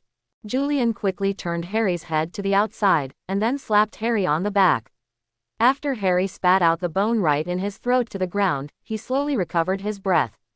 Looking at Harry, who had regained his breath, Julian was about to ask Harry if he was okay, but Harry reached out for a bowl of mashed potatoes. Seeing that everyone in the hall focused on the four people who had fallen into gluttony, Julian covered his face in despair and muttered, you can't see me, you can't see me, I don't know them, I don't know them. Just when Julian was trying to fade himself out of everyone's eyes, a surprised voice sounded from behind Julian. Julian, what's wrong with them? I thought you took them to training.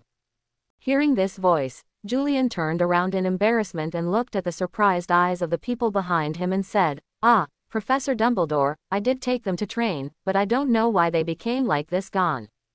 Dumbledore looked at Julian helplessly, and then said to Julian, come with me, Julian, I have something to tell you. Julian nodded, and then said to Fred and George, who were sitting beside Ronald across the table, look at them, don't let them eat anymore, let them go back to the common room first, tell them today's training has been suspended first. After confirming that the two nodded in agreement, Julian followed Dumbledore and walked out of the hall. When the two arrived at the headmaster's office, Dumbledore couldn't wait to take off his disguise, and then took a deep breath. Julian asked Dumbledore curiously, Professor, what's the matter? Dumbledore handed a cup of tea to Julian, then poured himself a cup, took a sip of tea, and Dumbledore said, two things. The first thing, about our generation of Dark Lords, the Day Country gave me reply, we can visit my old friend during the summer vacation. Dumbledore took a sip of tea, and then said, the second thing, about our second generation Dark Lord, our second generation Mr. Dark Lord seems to be unable to bear it. We need to advance the plan. Julian was silent for a moment, and then said, can't you delay a little longer? I need time to train Harry. Dumbledore thought for a moment, then said, let Severus try it, then. Julian nodded and said, Professor Snape, let me tell you, you can write me another note with higher credibility. Don't be like last time, I have to be dragged to your room by Professor McGonagall. Come to the office. Dumbledore said with a sorry expression on his face, I'm sorry, I can't do anything, Julian. You know, if our professor believes such a shocking thing because of a note from me, I will consider giving Professor Hogwarts gone. Julian shook his head and said helplessly, yeah, it's really shocking. I sometimes wonder if I didn't wake up, and all these are my dreams, but this cruel reality slapped me hard and woke me up.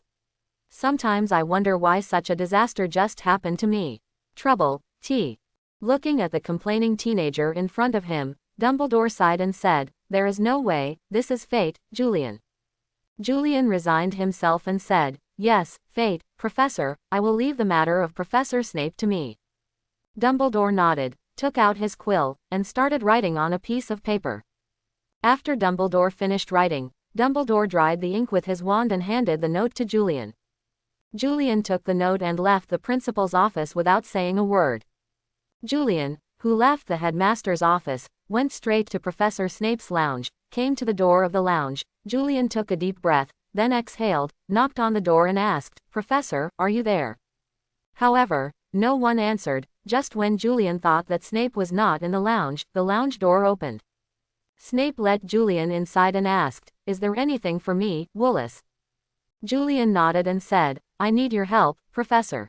By the time Julian returned to the Gryffindor common room, the four of them had already spread out on the sofa in the common room. Looking at the four of them slumped on the sofa, Julian said he deserved it and went back to his dormitory. After a while, Julian turned around, opened the potion bottle in his hand, and poured a whole cup from the quilt on the table. "Pass the cup to the four people and say, 1 mouthful each, don't spit, this will help your digestion." After finishing speaking, Julian handed the cup to Hermione, and Hermione took the cup with her hand, and took a sip. The moment Hermione drank the medicine into her mouth, she felt a strong taste rushing towards her nose. Hermione hastily covered her mouth with her other hand, and handed the cup to Harry, who was closest to her. Harry took a sip from the cup and then covered his mouth with the other hand just like Hermione did. After that, Malfoy and Ronald also took the cup, and after taking a sip of the potion, they covered their mouths like Hermione and Harry. After several people managed to swallow the potion in their mouths, Ronald complained, "Julian, what potion did you give us? It tastes so strong." Julian said nonchalantly, "This is my improved digestive medicine, which will help you digest." "Digestive potion. I remember that digestive potion doesn't taste like this," Malfoy said with a bitter face. Julian still said calmly, "So it's improved. Is there any effect after the improvement?" Malfoy asked curiously. Julian said calmly, "It will keep you from overeating." "Oh, what's the reason?" Malfoy asked curiously again. "Oh, it's nothing special, I just added a few drops of mustard juice." After Julian finished speaking, he gracefully stood up from the sofa and walked back to his dormitory again. The moment Julian was about to close the door of the dormitory, "Julian!" roared from the four of them. Back in the dormitory, Julian smiled and sat down on his own bed of the money, recalling the scene in Snape's lounge just now. "What do you want me to do for you?" Snape asked, looking at Julian curiously. Julian said calmly, "I need your help to temporarily hold Professor Quirrell, or Voldemort." "Don't say that name," Snape yelled petulantly. After a while, Snape asked again, "Does Dumbledore know about this?" Julian nodded to show that Dumbledore knew about it. Snape was silent for a while and said, "Okay, I promise, what else?" Julian handed Snape the note Dumbledore had just written, and repeated what he had said to Professor McGonagall, and Snape fell silent again. After a while Snape said, "I see." Immediately after kicking Julian out, thinking of this, Julian sighed and said to himself, "What does Snape teach you?" Thinking like this, Julian quickly fell asleep. Julian, who fell asleep, came to his spiritual world again. Julian, who came to the spiritual world, seemed to find that something had changed in his spiritual world, but he couldn't tell exactly what changed. Scratching his head, Julian walked towards the tree house. Julian, who walked to the tree house, was about to reach out to open the door when he suddenly heard Yolanda's roar coming from the house. "You robber, you still have the nerve to ask me, you have entered Julian's spiritual world without saying a word. Okay, since you have the ability to come in, don't complain, this is my king's place, my king, you can do whatever you want, it's out of your control." "Okay, since you said so, Yolanda, don't blame me for forcing it." Athena's voice also came out. "Okay, come here if you have the ability." Eulantion's voice came out again. Julian rubbed his forehead, sighed helplessly, and said that he hadn't heard that Yolanda and Athena had a grudge before, and they couldn't let them fight, it's troublesome. With this in mind, Julian pushed open the wooden door of the tree house. "You two, don't." Julian hadn't finished speaking. After entering the tree house, Julian was stunned by the picture in front of him. Yolanda and Athena were engrossed in play wizard chess. Seeing the two players playing wizard chess, Julian swears when he is so hung up. Let me tell you, playing wizard chess just makes it look like a world war between the two of you, Looking at the two players who were still engrossed in playing wizard chess, Yinli stroked his forehead and sighed again. Hearing Julian's sigh, Yolanda reacted first and jumped up from the seat, and immediately came to Julian's side, hugged Julian's arm, and said happily, "Julian, you come see me." Yolanda did not forget to glance at Athena after she finished speaking. Looking at Athena, who was looking at himself and Yolanda with interested eyes, Julian felt dizzy for a while. Pulling his arm out of Yolanda's arms, Julian walked across to Athena, where Yolanda was sitting, looked at Athena and said, "How about it, let's cut a plate." Athena glanced at Julian with interest, and watched for a long time, until Julian was looked at, and Athena nodded slowly. Yolanda watched the excitement and helped Julian cheer. 10 minutes later, the elegant and dignified voice of King Athena came over. Looking at Athena's chess pieces, and watching himself smash a chessboard, Julian twitched his mouth in embarrassment. Just when Julian was about to say something to save his image, Yolanda's merciless voice came over, "Trash." Hearing Yolanda's voice, Julian's face couldn't hang for an instant, and he shouted, "You can UUP." Yolanda pushed Julian aside, and took his original seat. Yolanda shouted pretentiously, "Get out of the way, I'm going to pretend." Half an hour later, looking at the two people fighting on the chessboard, Julian suddenly had a strange idea in his heart, "Isn't Yolanda an idiot?" Just after Julian had finished thinking this way, Yolanda turned her head to look at him, and said faintly, "My intuition tells me that you are speaking ill of me." Looking at Yolanda's reaction, he wondered in his heart, is this woman so intuitive? Julian waved his hand hastily and said, "I'm not, I didn't, don't talk nonsense." Yolanda cut and continued to fight Athena. Another half an hour later, looking at the chessboard with only 2 kings left, Julian not only thought, "Am I stupid?" It was Yolanda's voice, "If there is no idiot around me who lowers my IQ, I will definitely win this game." Julian looked around, and when he was sure that he was the only one around, Julian not only clenched his fists, but said with a dark face, "Dear Yolanda, who are you talking about?" Yolanda said in a disdainful tone, "Say whoever answers." Looking at the triumphant Yolanda, just when Julian's anger was about to explode, Julian suddenly saw Athena at the side, and Julian immediately moved to Athena's side with a pitiful expression. "Athena, have you seen that Yolanda usually bullies me like this? Do you still lack sages, the kind who just lie still?" Julian looked at Athena pitifully and said.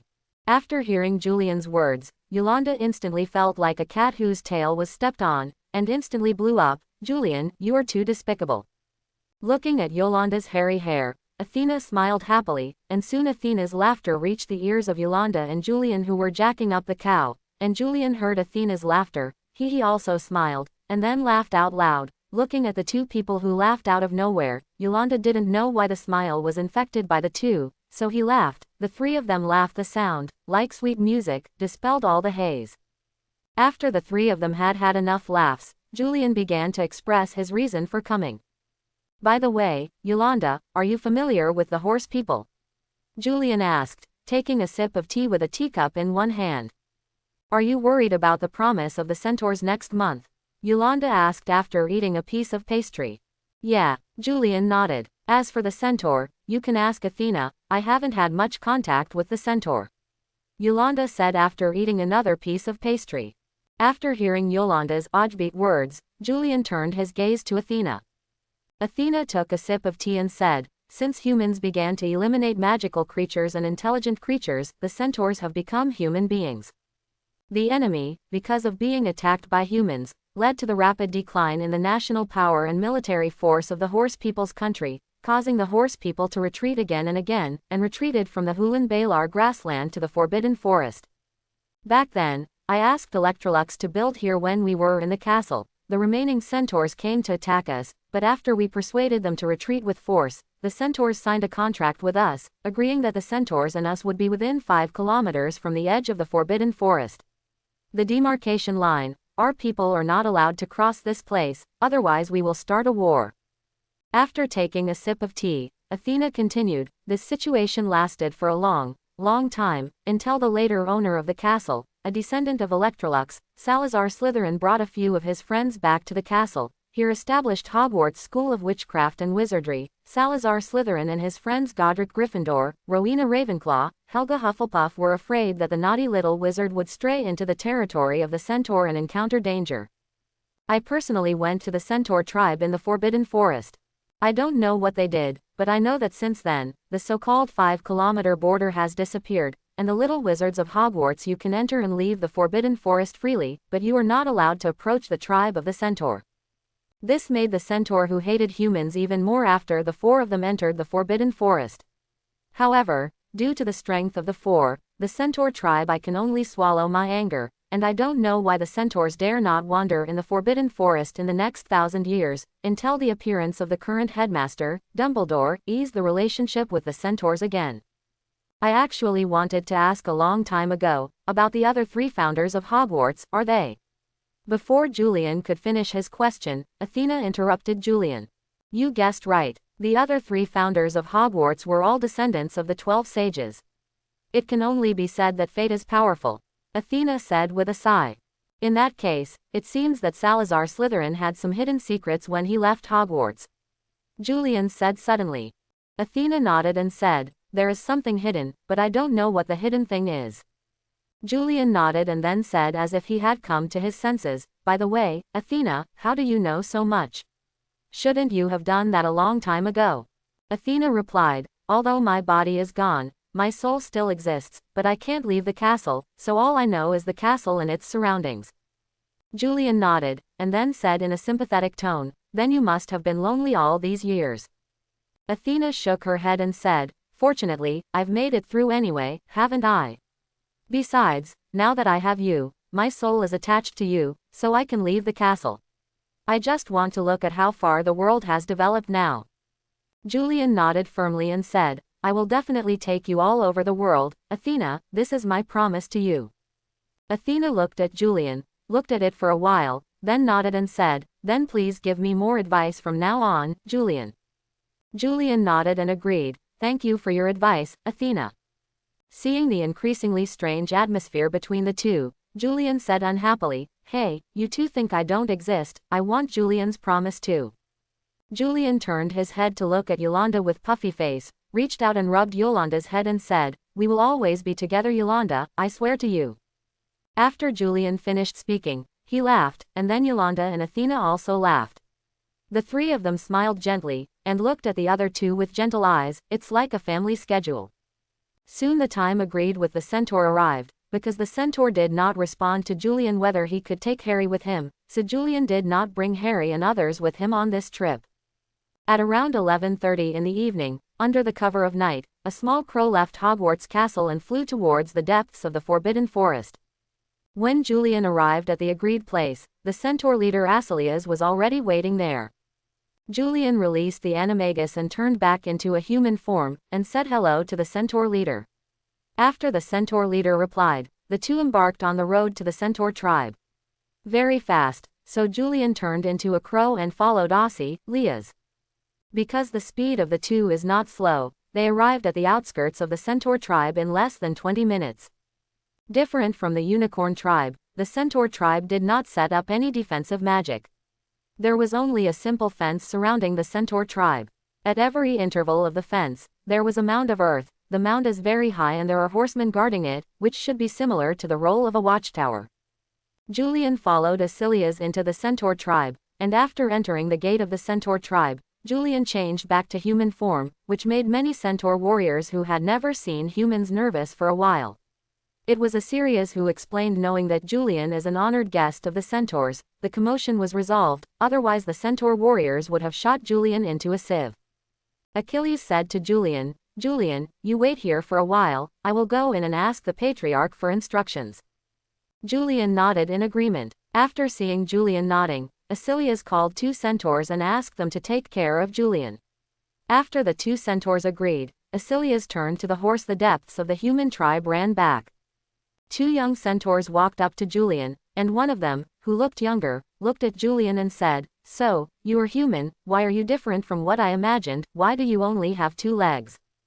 Julian said with a serious face, no, actually I have 3 legs. The young centaur was taken aback, then circled around Julian twice and said, "You liar, where is your third leg?" Looking at the centaur who refuted him solemnly, Julian chuckled, then changed the subject and said, "You said that I am different from what you imagined, so what kind of human beings should you imagine? Have you ever seen a human?" The young centaur said frankly, "No, the adults don't let us leave the tribe, and let us practice archery in the tribe every day. It's almost annoying to death, but we have one night every month to go out to watch the wind. As for the humans' appearance, I heard people in the clan who have seen humans say that humans live in stone caves and take pleasure in killing innocent animals. They are very cruel and have thick skin, so thick that our bows and arrows can't penetrate their skin, and it's brutal, and that's about it." Julian listened with dark lines to the young centaur's description of the humans he remembered. After the young centaur finished speaking, Julian asked with an embarrassed face, "What's your name?" "My name is Vic, you can call me Wei, what about you?" Vic said. After hearing Vic's introduction, Julian said seriously, "My name is Julian Willis, you can just call me Julian. Listen to Vic, what you just said is a giant, the real human is like me, understand?"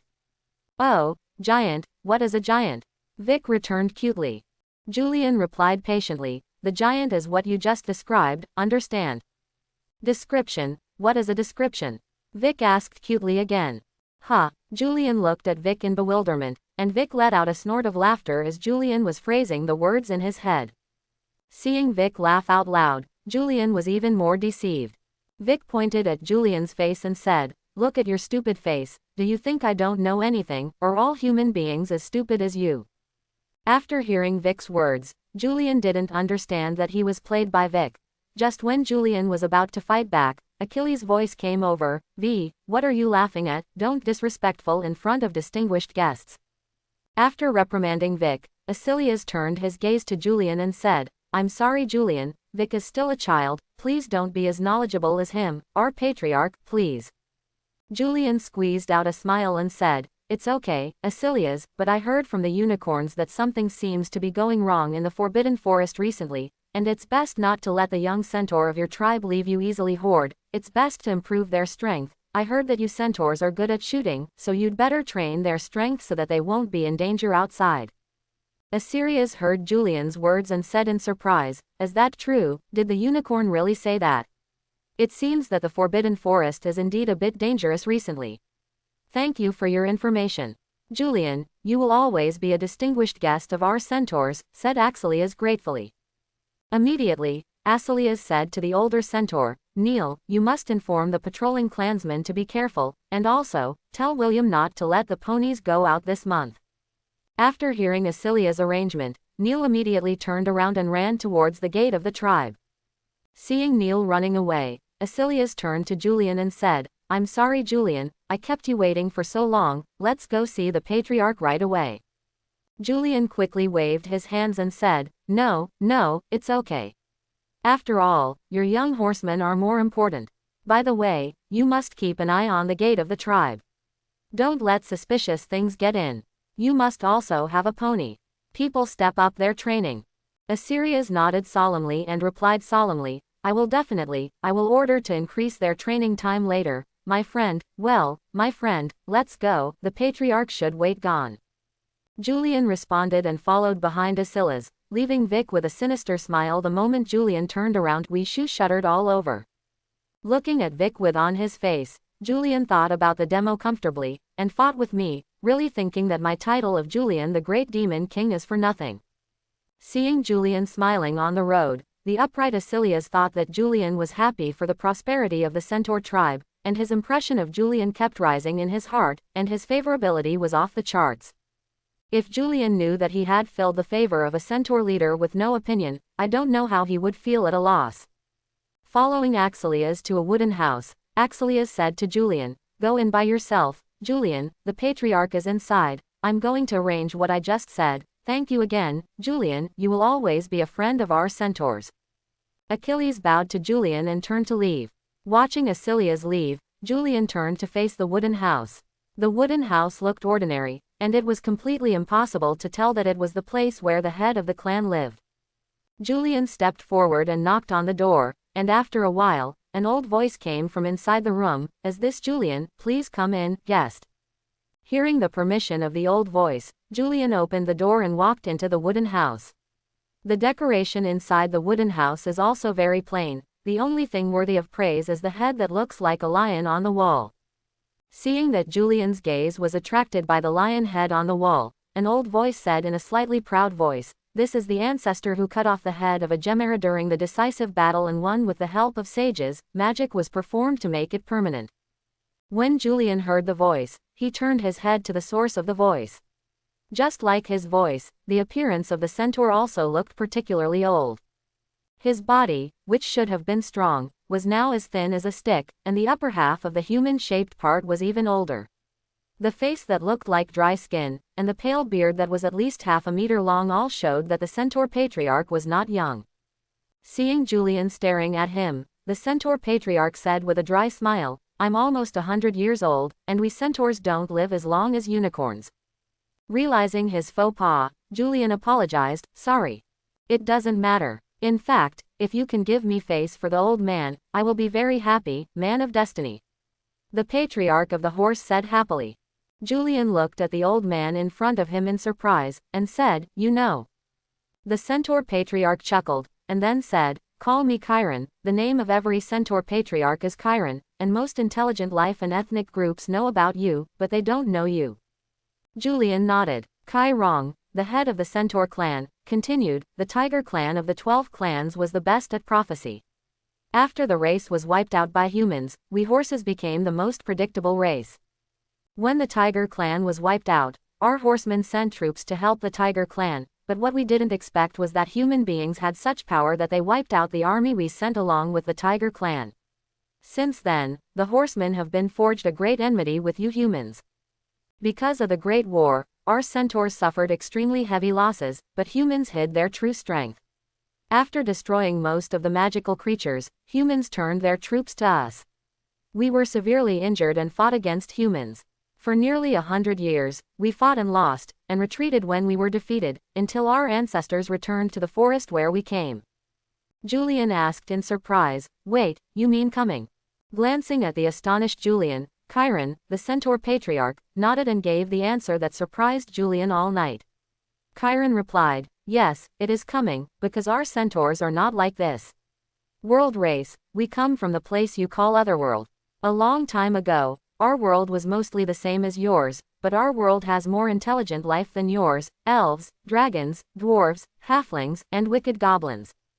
Every time Chiron mentioned a race, Julian quickly formed the appearance and characteristics of the race that Chiron mentioned in his mind, not because of the storybooks he saw in the Muggle world, but because of his own. "I have seen them before, so I know the feeling." This familiar feeling has become more and more frequent since entering the magic world. Julian shook his head, and continued to listen to Chiron's words.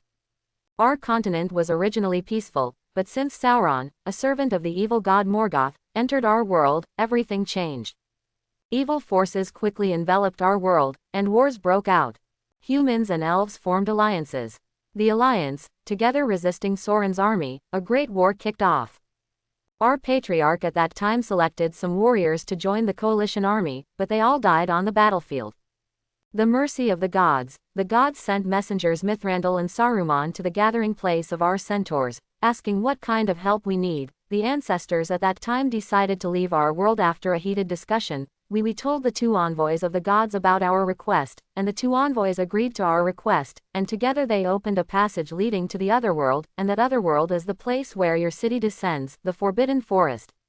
Emperor Sauron, the Supreme Lord of the Rings, the wandering wizard Gandalf, and the wise Saruman." Julian exclaimed after hearing Chiron's words. Chiron glanced at Julian as if surprised by Julian's words. Then Chiron nodded and asked, "That's right, it's Emperor Sauron. He was ambitious and created the Supreme Lord of the Rings in an attempt to control the entire world. The envoys sent by the gods are Saruman the Wise and Gandalf, but, Julian, how do you know?" Julian shook his head and said, "I don't know. When you just described, my mind automatically generated this information, and I don't know why I know this." "Chiron, you continue." Chiron looked at Julian with his cloudy eyes, then murmured with a long sigh, "Oh fate." Chiron continued to preach. "The ancestors re-elected a new patriarch, the new Chiron, who will lead our centaurs to continue to develop in this new world. The new patriarch will lead the tribe out of the forbidden forest, across. After crossing the straits, mountains and deserts, our ancestors finally went to the Hulan Balar grassland at that time. When they discovered that there were also humans and many magical creatures in this world, the new patriarch led the people to become mercenaries. With our horses' excellent physical advantages, the mercenary industry was quickly monopolized by our horses. We horses accumulated wealth and knowledge of this world at a fast speed. After that, we established a mere 50 years in this world. Raised a mighty nation, Rohan. Please know the following things: because of the conspiracy of the human king, our centaurs and all intelligent creatures experienced the catastrophe, and then faced with the encirclement and suppression of humans, our remaining centaurs returned, place until now 0. Julian said sympathetically, you centaurs really have a bad fate. Chiron nodded in agreement. Then Julian asked in confusion, you have said so much, so what can I do to help you, or help the Rider tribe?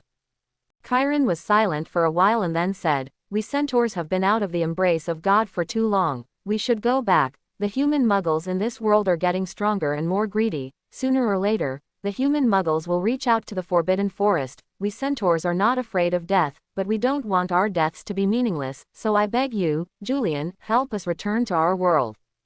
Having said this, Chiron lowered his head and bent over Julian. After listening to Chiron's request, Julian felt a little numb. What the hell? You asked me to help you open the door to the other world. What do you think I am, a god? Julian said in a helpless tone. You first raise your head, Patriarch Chiron. Although I sympathize with you centaurs and want to help you, but I can't do things like open the door to another dimension. Ah, you begged me, but I didn't do it either. Chiron raised his head, looked at Julian and said, no, I think you misunderstood Julian. We don't need you to help us open the gate of Otherworld. We can do it ourselves. Julian said in surprise, what, you centaurs can open the gate to the Otherworld, so why are you looking for me? Chiron said bitterly, although we centaurs can open the gate of Otherworld, we can only open it for about a minute, and every time we open the gate of Otherworld, we need to consume a lot of rare materials. Accumulation can only be opened once, so we need you to help us go to our world to find the 2 envoys of the past, and help us open the real door there, so that the whole centaur family can go back. Since it can be opened once, why don't you send your own people, and instead find me a human being? Don't you be afraid, won't I help you when I reach Otherworld? Julian asked curiously. Chiron shook his head, and then said, we are not afraid, because you are the man of destiny. After we gathered all the materials to open the door, we did divination for this matter. The divination showed that only the man of destiny can help us fulfill the long-cherished wish of going home. After hearing Chiron's words, Julian was silent for a while, and then said, sorry, Chief Chiron, I can't promise you immediately, I need to think about it, please give me some time. After Julian finished speaking, he thought Chiron Patriarch would get angry or beg himself again, but Chiron Patriarch didn't do that. Instead, he nodded with a smile and said, of course, anyway, the preparation to open the door it takes 2 years to work, you have 2 years to think about it, we centaurs welcome you anytime, Julian. Julian nodded, and then said, it's getting late, I should go back to the castle, you don't have to ask someone to see me off. Chiron nodded and said, you are welcome. After Julian waved Chiron goodbye, he opened the door and left. As soon as he went out, Julian turned into a crow with an animagus and flew towards the castle. Julian flew back to the castle, returned to the Gryffindor Tower, and then returned to his dormitory through the common room. The first thing Julian did when he returned to the dormitory was to go back to bed, and then entered his own spiritual world. Julian, who came to the spiritual world, ran towards the tree house quickly. When Julian arrived at the door of the tree house, the door opened before he knocked. Julian walked in and found that Athena was also here. After Julian sat down, he picked up the teacup on the table and took a sip, then sat down. Just when Julian was about to speak, Yolanda said, we know the purpose of your visit, and to be honest we are quite surprised. After Yolanda finished speaking, Athena nodded in agreement, and then said, however, this is also the most reasonable explanation. Otherwise, no one can explain how a creature like a centaur appeared. Is there really an otherworld in this world? Julian asked curiously. There is a muggle named Hugh Everett who proposed the concept of parallel universes. The other world may be the so-called parallel universe, Yolanda said seriously. Julian heard words, and said in surprise, Yolanda, have you ever read Muggle quantum physics? It surprises me. The Yolanda family believes in the star goddess, so their understanding of the universe is very deep. Athena explained. Athena is right. In order to study the starry sky, I once entered the laboratory of the Muggle world in the state of a soul, and discovered the theory of parallel universes of the Muggles. I stayed in that laboratory for a while, and after confirming thereafter making no progress in a short period of time, I left there. I have to say that the Muggle magic called technology is really powerful. With the help of technology, they can actually observe such a distant starry sky. I have to say, you guys, the potential of human beings is really huge. Yolanda said in admiration. Julian nodded and agreed, indeed, the potential of human beings is indeed terrifying. Human beings have been able to become the masters of the earth from ancient times to the present. This in itself is a remarkable thing, isn't it? Master of the earth, don't be joking, Julian. The master of the earth will never be a person or a race. All creatures in the world are the masters of the earth, do you understand? Yolanda said in a serious tone. Looking at the solemn Yolanda, Julian was slightly surprised. This was the first time Yolanda refuted himself in such a serious way since he knew Yolanda. Looking at Julian, Yolanda continued to say seriously, do you know why you say that, Julian? Because I don't want you to be an arrogant person, whether it's human beings or other intelligent life. You should be in awe of the earth and nature. Don't open your mouth and shut up to conquer the earth and nature. That will only make you look stupid. Julian, do you understand? Julian nodded solemnly. Seeing Julian nodding, Yolanda put away his serious expression, then smiled and said to Julian, okay, now that you understand, I won't say much. Let's talk about the centaur, Athena. Athena nodded and said to Julian, actually, what I know about the centaurs is after Hogwarts Castle was established here. I don't know much about the origin of the centaurs. Yes. All right, your current principal, the descendants of Phoenix have been to the tribe of the centaur. He is considered a wise man among human beings, so maybe you can talk to him about it. After hearing Athena's words, Julian nodded and looked at Yolanda and Athena and said, okay, then I'll go back first. Yolanda and Athena nodded, and Julian disappeared into his own spiritual sea. Yolanda looked at the place where Julian disappeared and was silent for a while, and then said to Athena, Athena, how long do you think Julian will find out the truth about the so-called talent of destiny? Athena didn't answer, but got up and walked towards the door of the tree house, pushed open the door of the tree house. Athena walked out, and at the moment of watching from the tree house door, Athena's voice came over, I thought he might have found out. Click, the door closed. Yolanda sat in the room holding a teacup in his hand. After taking a sip of tea, Yolanda smiled and whispered, I think so. So what will you do, Julian? Julian, who had withdrawn from his own spiritual world, lay on the bed with one arm pressed to his eyes and muttered softly, people of destiny, otherworld, parallel world, inexplicable familiarity and incongruity with this world, disaster, centaurs, demons. Muttering and muttering, Julian fell into sleep. In the early morning of the next day, Julian was still waiting for Harry and Ronald to arrive in the common room. Because of the exam next week, Julian forcibly pulled Ronald into his classroom. After everyone arrived, Harry said mysteriously to everyone, guess what happened to me last night? Harry, did you go on a night tour last night? Ronald asked in surprise after hearing Harry's words. Harry nodded, then ignored Ronald. Malfoy asked curiously, what did you see? Harry lowered his voice and said mysteriously, I saw Snape and Professor Quirrell in the corridor last night. After hearing Harry's words, Julian said speechlessly, hey, I thought you followed me to the Forbidden Forest last night. Looking at the unresponsive crowd, Harry asked in surprise, aren't you all curious? I ran into Snape and Professor Quirrell in the corridor. Malfoy replied disdainfully, so Harry, why are you curious about meeting two professors who are watching the night? No, it's not as simple as just meeting two professors. I met Snape in the corridor yesterday threatening Professor Quirrell and asking Professor Quirrell to do things. That's why Snape wanted Quirrell to help him steal the Philosopher's Stone. Harry said quickly. After hearing Harry's words, Julian rolled his eyes, while Malfoy had a surprised expression on his face, and then asked in surprise, is there magic in the school? Thinking that Malfoy still didn't know anything about it, Harry told Malfoy everything about the Philosopher's Stone, including the fact that Snape was going to steal the Philosopher's Stone. After hearing this, Malfoy quickly denied, "Impossible, the professor wouldn't do such a thing." Just when Harry was about to say something, Julian interjected, "I know about Professor Snape threatening Quirrell, because I went to ask Professor Snape to do it." After hearing Julian's words, Harry and the others exclaimed in surprise, "What? Julian, why did you do that? Don't you want to get that Philosopher's Stone?" Harry asked in surprise. Julian looked at Harry and rolled his eyes, before saying, "I'm not interested in the Philosopher's Stone, and it's useless if I want it."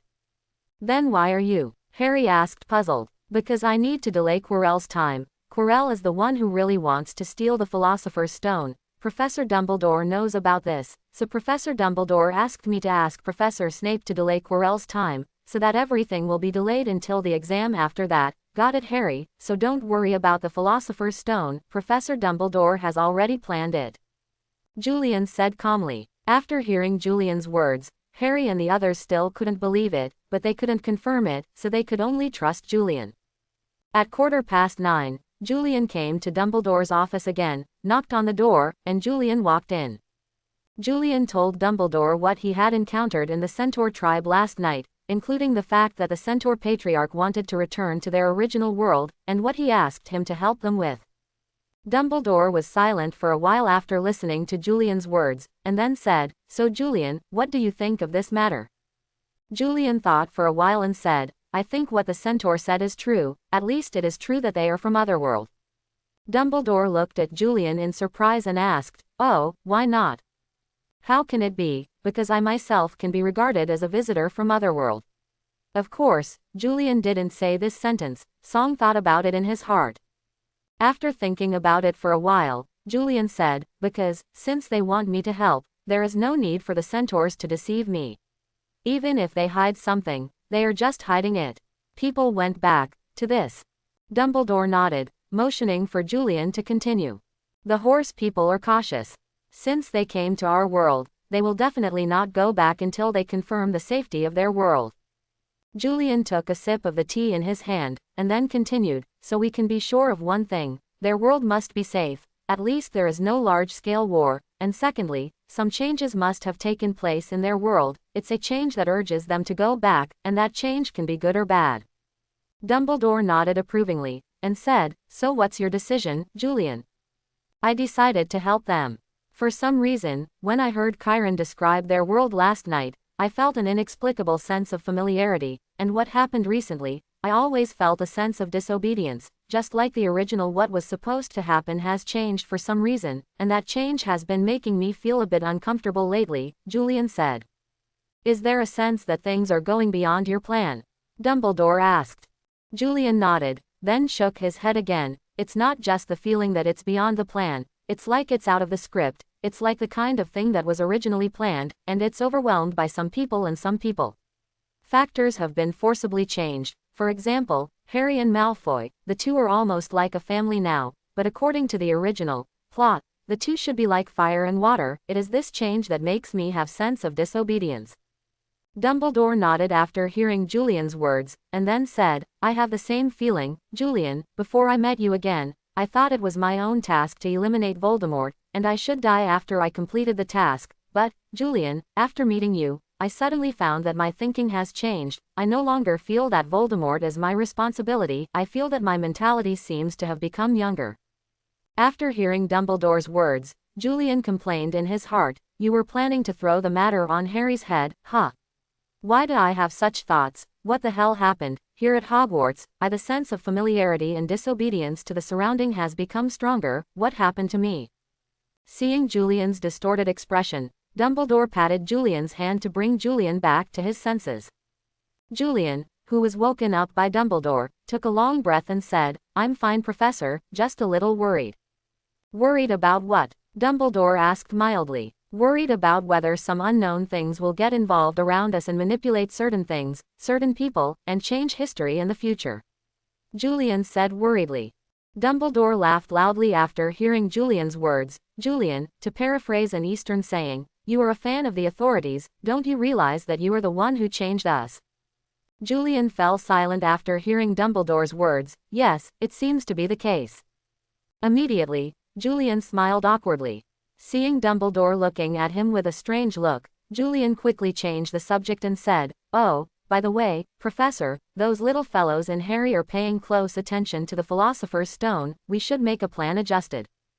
Dumbledore nodded. Half an hour later, Julian came out of Dumbledore's office, but he did not leave in a hurry, but leaned against the stone brick next to the door, raised his head slightly, and murmured, "This is a fan of the authorities, bystanders are clear, it seems that I have to re-examine myself, am I really Itachi?" As the bell rang, Julian put down the quill, handed the paper to the professor who collected the paper, and Julian left the hall. Today is the last day of the year-end exam, and the one just now is the last one. Patting his face, Julian came to the door of the hall, waiting for Harry and the others to come out. After a while, Harry and the others came out of the examination room. Because they had just finished the exam, Harry and the others were obviously very excited, except for Hermione and the others who didn't know where to mutter.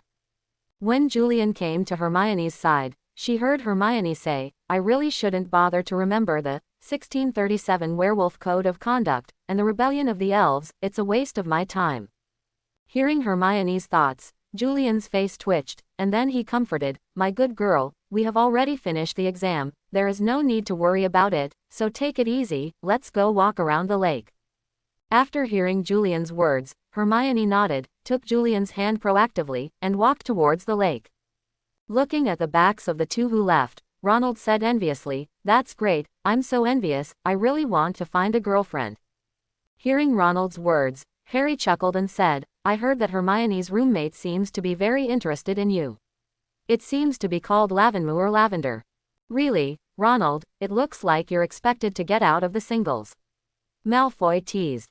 Hearing Harry and Malfoy's teasing, Ronald chased after them in a fit of embarrassment, leaving only a burst of laughter.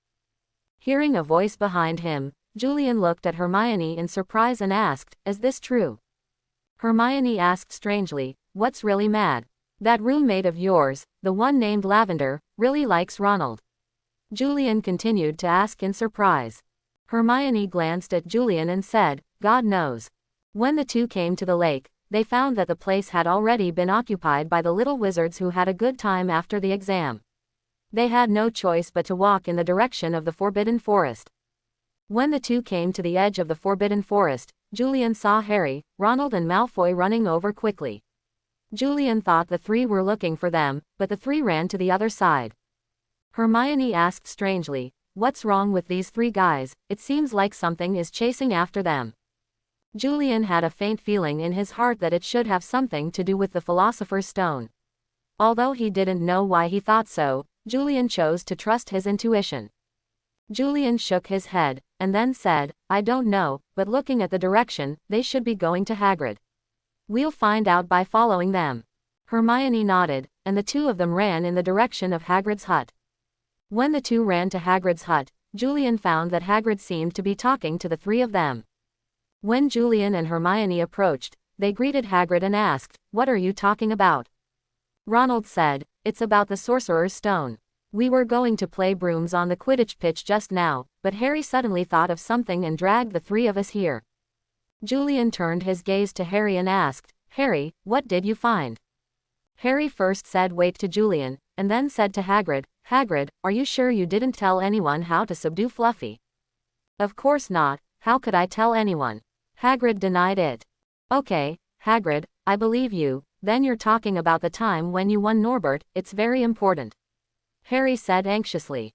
Hagrid nodded in confusion and said, "At that time, the Greek and I both drank too much and talked about many things." "Then did you say Hogwarts?" Harry asked anxiously. He nodded again, and then said with a slightly reminiscent expression, "I mentioned that I was the guard of Hogwarts, guarding the Forbidden Forest for Dumbledore." "Then did he show his appearance? Do you know what he looks like?" Harry continued to ask. Hagrid shook his head and said, "No, he has been reluctant to take off his hood, and I can't see his face clearly, but he is very interested in my work. He asked me if I have experience in taking care of large animals. The answer is yes, Hogwarts has a three-headed dog that I take care of." The expression on Harry's face became even more anxious when he heard this. Then does he seem particularly interested in Lu Wei? Hagrid tried his best to recall, and then said, it seems that he seemed to be very interested in Lu Wei, and asked me if Lu Wei was dangerous, and I told him that Lu Wei was not dangerous, just need a little music to make him it fell asleep. Hagrid seemed to realize something and stopped his mouth. Then he asked Harry in an extremely serious voice, promise me, Harry, don't try to provoke Fluffy, don't. However, Harry didn't hear Hagrid's words, because when Hagrid shut up, Harry had already run out, and Ronald and Malfoy also chased after him. Looking at Harry who ran away, Julian was speechless for a while. Just because of Hagrid's mouth, how could Dumbledore be willing to leave the matter to Hagrid? Julian looked at the worried Hagrid in front of him, and helplessly stepped forward to comfort him. Don't worry about Hagrid, Dumbledore has already expected it, and Harry will be fine. After hearing what Julian said, Hagrid said to Julian, Julian promises to protect Harry. Julian nodded and said, don't worry, AJBB, I will. When Julian and Hermione returned to the Gryffindor lounge, Malfoy was gone, and Ronald and Harry were discussing something in 10 Corners. Seeing Julian and Hermione coming back, Ronald hurriedly pulled Julian and Hermione over, and said to the two, whoever is going to steal the Sorcerer's Stone, he is going to do it. Harry and I just went to find Professor Dumbledore, and it turned out that McGonagall the professor said that Professor Dumbledore was called away by someone from the Ministry of Magic in the afternoon, and Harry and I suspected that that person might be about to attack the Sorcerer's Stone soon. Julian nodded, then said, so, what are you going to do? Harry said with a serious face, tonight we will steal the Philosopher's Stone, and when Professor Dumbledore comes back, we will return the Philosopher's Stone to Professor Dumbledore. After Harry finished speaking, he turned his gaze to Julian and said, what do you think? Julian thought for a while, and then said, okay, but you must follow my instructions, no matter who is trying to steal the Philosopher's Stone. 10 adult wizards are beyond your reach. Harry chuckled and said, don't you still have you, Julian, with you here, no matter what ghosts and monsters he is, we are not afraid of him. Ronald agreed, that's right, with you here, we are not afraid. Julian said with a smile, okay, but I said yes, you must listen to my command, no matter what I say, you must do it, remember. Harry and Ronald nodded sharply. At 12 o'clock in the middle of the night, Julian woke up Harry and Ronald, and after the two had packed up and Harry put on the invisibility cloak, the three of them left the men's dormitory. The master waited for a few minutes and Hermione also came out from the Nivexia. The four of them ran all the way to the underground lounge of Slytherin, and Harry knocked 3 times on the door of the Slytherin lounge, which was the signal that Harry and Malfoy had set. After a while, Malfoy opened the door and walked out. After meeting Malfoy, they ran towards the classroom on the 4th floor. When everyone came to the classroom on the 4th floor, they found that the door was ajar. Seeing the half-hidden door, Harry became anxious all of a sudden, and stepped forward to push the door, but was dragged back by Julian. Julian motioned Harry to be quiet, and then Julian drew his wand and opened the door gently. After the door was opened, several people saw the scene in the classroom. A huge harp was playing by itself under the influence of magic, and Lu Wei had already fallen asleep on the ground. Looking at the sleeping Lu Wei, Harry said anxiously, he must have already been here, what should we do? Julian used magic to make the harp continue to work, and then said in a low voice, since the harp is still there, it means he hasn't left yet, let's go and have a look first. Immediately, Julian magically removed Lu Wei's feet from the trapdoor, opened the trapdoor, and jumped down. Everyone waited until it was confirmed that it was safe below, and then jumped down too. Because it was a soft landing, no one was hurt. Julian lit up his wand, and it didn't take long for everyone to feel their lower body squirm, and then everyone felt that their lower body fell to the cold and hard ground. After Julian landed, he quickly pointed his wand above his head. With the light from the wand, everyone saw what caught them just now, and also understood why it fell after Julian lit the wand. It turned out to be the devil vine. I said, how can I be afraid of the light? You were right to follow, Julian. Malfoy said. Julian nodded and said, okay, let's go forward, remember, follow me, follow my command, understand? After seeing everyone nodding, Julian walked forward first. After they walked for about 5 minutes, a steel door was blocked in front of them. There were 2 arrows beside the door, one up and the other down. This was a door familiar to Julian, Hermione and Harry. Door. Looking at the steel plate in front of him, Ronald said dejectedly, "What is this? Are we blocked in the second level?" Malfoy also helplessly spread his hands to express that he didn't know. Julian looked at the door in front of him and said speechlessly, "This must have been arranged by the professor of the Muggle contact class." Harry and Hermione giggled. Seeing the reactions of the 3, Ronald asked, "Could it be a Muggle thing?" Julian nodded and then said, "Muggle technology cannot be used in Hogwarts. I think this elevator must have been magically modified. Maybe it needs to use the magic power of the user to provide power. Go up, a lot of magic power should support us to our destination." Speaking of Julian, he stepped forward and pressed the down button, and then under the surprised eyes of Ronald and Malfoy, the steel plate in front of him was separated from the middle, revealing the space inside. Ronald said in surprise, "This is it Muggle technology, something." Hermione walked in first, and then said, "This is called an elevator, it should be called a magic ladder. In the Muggle world, it is used to help Muggles climb tall buildings or carry goods. It is quite common in the Muggle world." After Hermione finished speaking, everyone walked into the magic ladder. Malfoy walked up to Julian and said to Julian, "Julian, let me do it. Your magic power still needs to deal with that person, so don't waste it." After that, Malfoy walked to Julian's position, held the ball inside the magic ladder, and began to inject his own magic power into it. After a while, the magic ladder began to vibrate. When everyone felt that the magic ladder had a clear sense of descent, Malfoy's complexion began to look a little strange. About 5 minutes later, Malfoy's face was already pale. Julian took out a bottle of short-term enchantment potion from his robe, and handed the potion to Malfoy. Malfoy took the potion, took off the cork and drank the potion. After drinking the potion, Malfoy's expression returned to normal in an instant. After another 2 or 3 minutes, the magic ladder finally stopped. The magic ladder door slowly retreated to both sides again, and everyone walked out from the magic ladder. To Malfoy's despair, however, they came out with nothing but another magic ladder. Julian nodded after looking at the magic ladder, and said, "It seems that this level is to consume the magic power of the passers-by. Malfoy, can you still persist?" Malfoy nodded, and then stretched out his hand to Julian. Julian gave Malfoy 2 more potions knowingly. After Malfoy took the potions, everyone walked into another magic ladder again. After everyone walked into the magic ladder, they were surprised to find that there were actually 2 eyeballs in the magic ladder that needed magic power.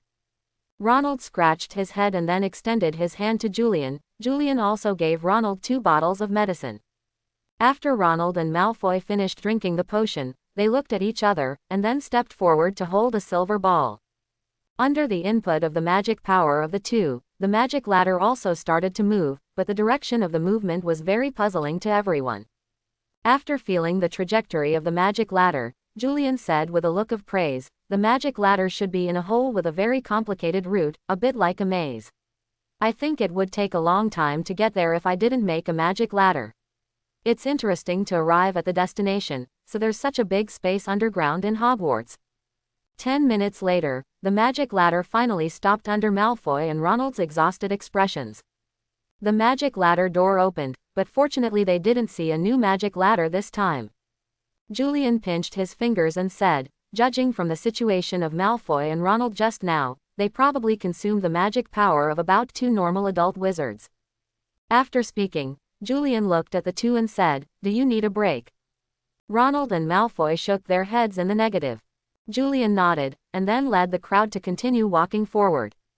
After a while, a long and narrow passage appeared in front of everyone. Julian raised his wand and muttered softly. The light that originally gathered at the top of the wand gradually formed a straight line and irradiated towards the other end of the passage. Under the illumination of the light, Julian found that there seemed to be no obvious mechanisms and traps in the passage, but the passage seemed to be a bit long, and with Julian's vision, he could only see a vague shadow similar to the exit at the end of the passage. Julian retracted the light of his wand, and the surroundings suddenly became dark, and then Julian whispered, "Call God to guard." I saw a group of silver mist pouring out from the top of Julian's wand. In the eyes of everyone, the silver mist gradually fixed and condensed, and finally formed the appearance of a unicorn. Looking at this unicorn, Harry was startled. He still remembered that he had seen this silver unicorn not long ago, but at that time, this unicorn appeared above the Forbidden Forest. Harry was surprised. Julian, this is the patron saint summoned by the Patronus charm, which has the effect of driving away Dementors. Julian stroked the silver hair on the unicorn and said flatly. Remove what? Harry asked again. It's Dementor, Harry, it's Dementor, Hermione began. Harry asked curiously again, what are Dementors? Julian looked at Harry speechlessly and said, Harry, are you a curious baby? There are so many questions. Dementors are the guards of Azkaban. They are disgusting and evil creatures. They can absorb people's happiness and souls, and feed on it, and the best way to expel them is the Patronus charm. Then are there any Dementors here? Harry asked curiously again. This time Julian stopped talking, but came to the unicorn's ear and whispered something in a low voice. The unicorn let out a long cry, and then rushed towards the passage. Looking at the unicorn running away, Julian finally answered Harry's question. If you suddenly feel very cold, and you feel like you can't be happy anymore, then probably there is a Dementor near you. Something strange has appeared. Well, it looks like this passage is safe, let's go. Looking at the unharmed unicorn standing at the end of the passage, Yinlian said. Immediately, everyone followed Julian towards the end of the passage. When they reached the end, Julian cancelled the Patronus charm, and then continued to walk forward. When they reached a huge door, a familiar stench came from the door. Smelling the stench, several people retched, and Harry said, it's a troll. Julian nodded in agreement, then made a bubble hood for each of them, and said, leave the giant monster inside to me in a while, you can't deal with this creature for the time being. After everyone nodded in agreement, Julian gently pushed the door open, but what caught everyone's eyes were two giant monsters lying on the ground with blood bubbles on their heads. Compared with these two trolls, the Halloween one is simply a child, but these two trolls have been solved. Julian said, it looks like he's already passed here, well, let's move on. A few young wizards quickly passed through this room, because the smell here was so bad that even the bubble head curse couldn't resist the smell. When a group of little wizards quickly left the room and ran for a long distance, the group asked Julian to lift the bubble head curse. After the bubble head curse was lifted, everyone gasped for fresh air, even Julian. While breathing the fresh air, Ronald said, it's terrible, why is there such a horrible creature in this world? It's like a lot of rotten eggs fermented, and then thrown into a pile of stinky socks same. Julian slapped Ronald on the back of the head, and then said loudly, also, you don't like the taste, I feel sick just imagining it. 0. After one slap, Julian found it unsatisfactory, so he slapped again. Julian, who was in a good mood, led the little wizards towards the finish line again. While walking, Julian suddenly heard the sound of wings vibrating, as if a lot of winged insects were flying in the sky. After arriving in a new room, Julian understood the reason. Looking at the piece of key-shaped worms flying in the air, no, it was a worm-shaped key, Julian felt that his whole body was not well. Professor Dumbledore still very good at playing. Julian pointed his wand at the group of things that were either keys or bugs and called out, key bugs. The key bugs did come, but to Julian's surprise, all the key bugs flew over, and the speed was not slow. Seeing the key bug flying towards him, Julian quickly pulled everyone behind him, and then his eyes widened, a huge transparent armor quickly enveloped everyone. Listening to the rattling of the key bug outside the armor wearing the armor, Julian was scared for a while. I thought, Dumbledore is too much, this thing can pierce holes in people. Then Julian thought again, that's not right, this level should have been prepared for Harry, it should be designed to match Harry's ability, it shouldn't be so difficult. Julian glanced around, and found that the level was floating on the ground. The broom thought it was true, and then came to Harry's side, patted Harry's shoulder with his hands, and said to Harry earnestly, Harry, it's time for you to be loyal to the party and the country. Harry looked at Julian in bewilderment. Although he didn't quite understand the meaning of Julian's words, Harry could still understand that this was for him to subdue those key bugs. Harry turned his head to look at the keyworm who was still hitting the armor. Harry's face turned pale. Harry trembled all over and said, Julian, are you serious? With this posture, I'll be a sieve after a while. Julian looked at the key bug who was still sprinting towards here, and said helplessly, it seems that this level can only be broken through. After that, Julian said to the crowd, follow me closely for a while, we will force our way through. Several people nodded to express their understanding. Then everyone came to the exit of this level, and Julian took out a bottle of black potion from his robe. Julian carefully uncorked the bottle, and put the black potion in the bottle onto the copper lock on the door. Then everyone heard a harsh barking sound, and a puff of black smoke rose up at the same time. After a while, a dark hole appeared on the door where the copper lock used to be. Harry looked at Julian in surprise, and then asked, Julian, what are you? It looks a little scary. Julian shook the potion bottle in his hand, and then said, I prepared a strong dissolving agent by mixing several strong acids from muggles, a liquid that dissolves animals, and gastric juices from several animals, and the effect seems to be pretty good. Harry and the others looked at the wooden door that was obviously still emitting black air, and the corners of their mouths twitched. How can this be called? The effect is good, this is simply awesome, isn't it? Ignoring the twitching people, Julian said let's go, then pushed the door and walked in, and several people hurriedly followed behind Julian. When the last Malfoy closed the door, Julian also retracted the transparent armor. Everyone came to a huge space, and in front of everyone was a huge chessboard.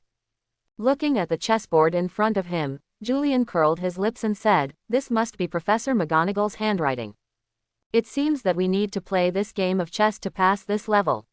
Ronald said excitedly with a pre-test look. Julian looked at Ronald, who became excited for no reason, and said lightly, we don't waste time here, just look at mine. Pulling back the excited Ronald, Julian stepped forward.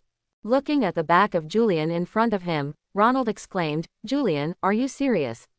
This is wizard chess. Julian's face twitched and he shouted, Wingardium Revis Urusa. Suddenly a giant python appeared in front of them, and the python rushed to the front and crushed or swept aside the chess pieces on the chessboard. Everyone stared dumbfounded at the giant python showing its might, swallowed a mouthful of saliva, and Malfoy even said, I must practice this magic well, this magic is simply too handsome. When all the pieces on the chessboard were solved by the python, Julian waved his magic wand to release the python, then patted the dust on his hands that did not exist, and said briskly, it's done. Looking at the residue on the chessboard, Ronald cried out in his heart, why didn't this follow the script? I also want to pretend to be handsome. Ignoring Ronald with a sluggish face, Julian said again, okay everyone, let's go. Everyone walked through the huge chessboard, opened the door behind the chessboard, and walked in. When everyone entered the next level, they found that it was a small room. When everyone entered this room, a circle of pitch-black flames quickly burned on the edge of the room, trapping everyone in the room. Then a stone platform rose from the center of the room. There were several bottles of medicine and a note on the stone platform. Looking at the potions on the table, Julian said playfully, looking at it this way, this should be Professor Snape's fault. Everyone nodded in agreement. Julian stepped forward to pick up the note on the stone platform, glanced at it, and then put the note back on the cloth platform.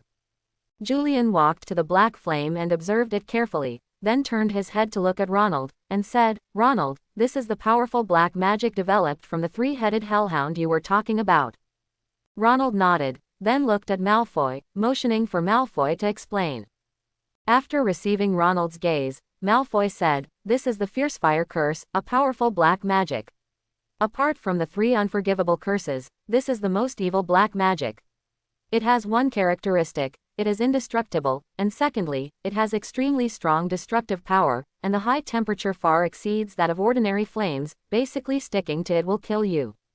After hearing Malfoy's words, Julian nodded, and then looked back at the black flame in front of him again. From Malfoy's narration, it can be seen that this kind of fiendfire seems to be similar to his own Amaterasu. Unfortunately, Amaterasu was sealed because of the forceful use of starry arrows before. I don't know when it will be unsealed. You can try the performance of the 2 flames. Julian sighed regretfully, then took out the anti-fire potion from his robe, walked to the stone platform, and compared the potion in his hand with the potion in front of the stone platform. Then he picked a bottle of potion from the potions on the stone platform and threw it to Harry, and then said to everyone, Harry and I will go in together in the last level, You guys wait here now, Harry is needed in the last level to face it personally, this is Harry's fate. After hearing Julian's words, everyone was silent, and then Ronald said seriously, Julian, protect Harry. Julian nodded and drank the fire-warding potion in his hand, and Harry followed Julian to do the same. After drinking the potion, Inrian and Harry walked through the line of fire and came to the last door. Julian pushed the door open for the last time, and the two walked in. This is a room even bigger than the giant chessboard level taught by McGonagall just now. Torches are burning on the walls of the room, and a huge mirror is placed in the center of the room. It is the mirror of Arise that both Harry and Julian have seen. At this time, there was a man wearing a scarf standing in front of the magic mirror. Julian greeted briskly, Good evening, Professor Quirrell, are you here to look in the mirror too? What a coincidence, so are Harry and I. Hearing the voice behind him, Quirrell turned around and looked at Julian and Harry. When Harry saw that it was really Quirrell, Harry obviously couldn't believe it. Even though Julian had said countless times before that it was Quirrell who was going to steal the Philosopher's Stone, Harry still didn't believe it in his heart. In front of Harry, Harry still couldn't believe it. Harry exclaimed, Why you, why not, Snape? After hearing Harry's words, Julian patted himself on the forehead and said, Harry, do you still have a Japanese name called Kushinyanzi? Harry ignored Julian's words, and said, So, it's true that you tried to kill me during the Quidditch match. Quirrell nodded and shouted, My plan was perfect, but Snape ruined it, otherwise you would have died, Harry Potter. After hearing Quirrell's words, Julian burst out laughing, and then laughed out loud as if he had encountered something funny. While laughing, he held his stomach and said, panting, Quirrell, are you retarded? Quirrell, are you retarded? As soon as Julian's sarcastic words came out, the veins on Quirrell's face, who seemed weak at first, burst out instantly. Quirrell's hands were clenched tightly, and both hands were turning blue. Julian didn't seem to see Quirrell's appearance of choosing someone to eat, but continued, Professor Quirrell, is your IQ in arrears? If so, I can help you get a few galleons. If not, then your IQ is a bit worrying. No, it is touching. Why do you think that you can assassinate Harry in public? Do you know, even when Harry fell off the broom, the professor's seat, the professors are also able to take Harry away safely. Do you think that other professors are the same as you, with the same level and brains?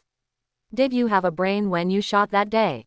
No. Did you have a brain? Ah. Quote. Hearing Julian's ridicule, Harry's originally depressed mood improved a lot in an instant, and he couldn't help but sneered. Looking at Julian who was mocking himself and Harry who was sneering, Quirrell's anger instantly burned to an unbelievable level. Quirrell yelled loudly, Enough, I say, enough, Arvada Park. A green spell with the thickness of an adult's finger flew towards Julian. Julian pulled Harry, who was still smirking blankly, behind him, then his eyes were starry, and the silvery armor reappeared, successfully resisting the green spell. Seeing the curse resisted by that layer of unknown magic armor, Quirrell seemed unbelievable, and kept releasing magic towards the armor, but no matter how he cast magic, he couldn't pass the armor, and every time the armor was cursed after hitting, there was only a slight ripple, and then there was no response. Looking at such a situation, Julian thought in his heart, did not expect that the unicorn sanctuary that Susano evolved after bathing in the starlight is still very effective. 10 minutes later, seeing Quirrell still shooting indiscriminately, Harry covered his mouth with his hands and yawned, Quirrell hasn't finished shooting yet.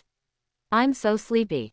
After hearing Harry's complaint, Julian continued to taunt, Why, Professor Quirrell, not only do you have no brains, but you don't even have the strength. Voldemort's brains are also ridiculous, or are you the Death Eater? This level, huh? Hearing Julian's taunt, Quirrell released the spell faster. As Quirrell released a large number of spells, Quirrell's face became paler and paler. Just when Julian calculated that Quirrell's magic power could last for 5 minutes, a cold and hoarse voice sounded from the back of Quirrell's head. Stop, idiot, he's wasting your magic power, you idiot. As soon as the cold and hoarse voice fell, Quirrell twitched as if his whole body was electrocuted. While twitching, rolling his eyes, he shouted, Don't stop, Master, don't stop. Hearing Quirrell's shameful cry, Julian turned and covered Harry's ears, and said, Don't listen, kid. As soon as Julian finished speaking, Harry flicked Julian's hand away, and said solemnly, I don't understand what they are doing. After hearing Harry's words, Julian said with a face of relief, Harry has grown up and reached the age of coming out. Don't worry, our relationship will help you find a good next home. Except. Harry's face turned red instantly, and he yelled, I didn't understand what I said. Julian smiled and turned his gaze to a pair of master and servant who were playing some kind of shameful play, and then said playfully, I didn't expect Voldemort to be very good at playing, so it's possible that Voldemort is a professional. So it's possible that Voldemort loved Professor Dumbledore deeply. But the professor couldn't let go of Grindelwald, and then declined Voldemort. So Voldemort turned love into hate, and walked on the road of the Dark Lord, just to make Professor Dumbledore look at him more. Thinking of this, Julian got goosebumps all over his body, and then he thought about it. Strange, how could I have such a strange idea, and how could Dumbledore have an affair with Grindelwald? Hey, so evil, what happened recently, since I entered the magic world? Why are there more and more messy things in my mind? Let me go. Shaking his head, Julian continued to look at the still twitching Quirrell. Suddenly Julian felt something poking at him from behind, and thought of the picture he had just thought of, and the joke he had just made with Harry. No, we must let Harry understand the benefits of girls before he fully awakens. Thinking of this, Julian turned around and slapped Harry on the face, and then he was about to say the good words, but at this moment, Julian, who turned around completely, looked at Harry on the ground, covering his face with one hand. The other hand is stretched out with one finger stretched forward. Seeing this scene, Julian seemed to understand something for a moment, then smiled awkwardly, and said, Ah, Harry, you have a mosquito on your face, so I slapped it to death for you. Don't thank me too much. Harry pointed his finger at Julian with an angry face and thought to himself, what the hell to slap a mosquito, what a fool, I flipped the table, I really flipped the table. Then he turned his anger into a forced smile and said, hee, it's a mosquito, hehehehe. Seeing Harry's expression, Julian immediately changed the subject in embarrassment. By the way, Harry, did you poke me just now? I know it's poking you, so why are you slapping me for fun? Harry gave a dry laugh and then said seriously, you just said that Voldemort is here too. Julian nodded and said, I followed because I knew Voldemort was here. Otherwise, a mentally handicapped Quirrell with no brains would still need me to shoot. If I practiced it for a few days, you can't do a mere one. Quirrell, I'm going to give you guys a hard time training, idiots. After hearing Julian's words, Harry smiled awkwardly, and then fell silent. At this moment, the cold and hoarse voice sounded again, is it okay? I want to speak to him personally. Quirrell didn't dare to disobey, so he turned around and took off the hood in circles, revealing Voldemort's ugly face. Harry was stunned when he saw Voldemort's face. He never imagined that the enemy who killed his parents was actually still alive, and still looked so disgusting. As if seeing the disgust in Harry's eyes, Voldemort roared in a low voice, all of this is thanks to you, Harry Potter, it's all because of you that I became like this. All because of you. Looking at the angry Voldemort, Julian shook his head, and then said, you've disappointed me so much, Voldemort, I didn't expect you to be so emotional now. Originally, I still wanted to cooperate with you, even Harry and I brought them all, but seeing you like this, forget it. After hearing Julian's words, Voldemort turned his gaze to Julian, and then called Julian's name in a more hateful tone, Julian Willis. After hearing Julian's words, Harry immediately looked at Julian, and said with a righteous expression on his face, Julian, are you serious? You really came here for the Sorcerer's Stone. I misunderstood you. You evil person, you will be punished. Looking at Harry, who was full of exquisiteness in front of him, Julian slapped himself on the face. After a while, Julian moved his hand from his face to the back of his head, and then turned to look at Voldemort with a slap. He said with an embarrassed expression, I'm sorry, my brats are not educated well, you always make fun of me, you always take a rest there first, and then look for a way to get the Philosopher's Stone out of the mirror. I educate my bear children, please do as you please. After Julian finished speaking, he ignored Voldemort, turned around, slapped Harry on the face, and said with a heartbroken expression and tone, you let me down so much, Harry, I thought you will understand me, but didn't you think that in your mind, I would be such an incompetent villain who covets the Philosopher's Stone? Speaking of this, Julian turned around to look at Voldemort and said, hey, man, you go on, leave me alone, I'm not talking about you, I'm joking, hey, you go on, you go on. Julian turned to face Harry again and said, Harry, do you think I'm just this kind of beast and brute who wants to steal the Philosopher's Stone? Don't you think I'm worse than a mouse?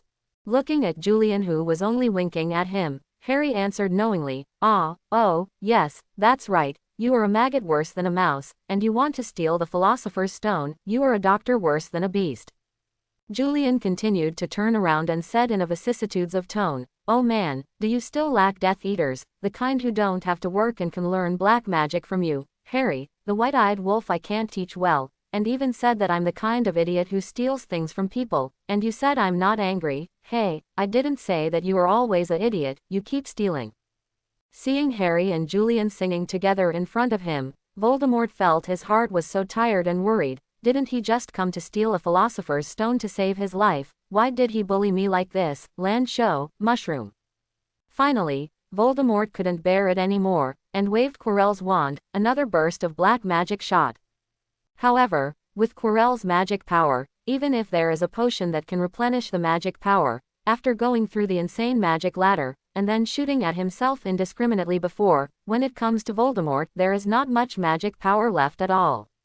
Well, even though Voldemort's black magic skills are superb, he still can't exert 1% of his strength, let alone his body is not his own.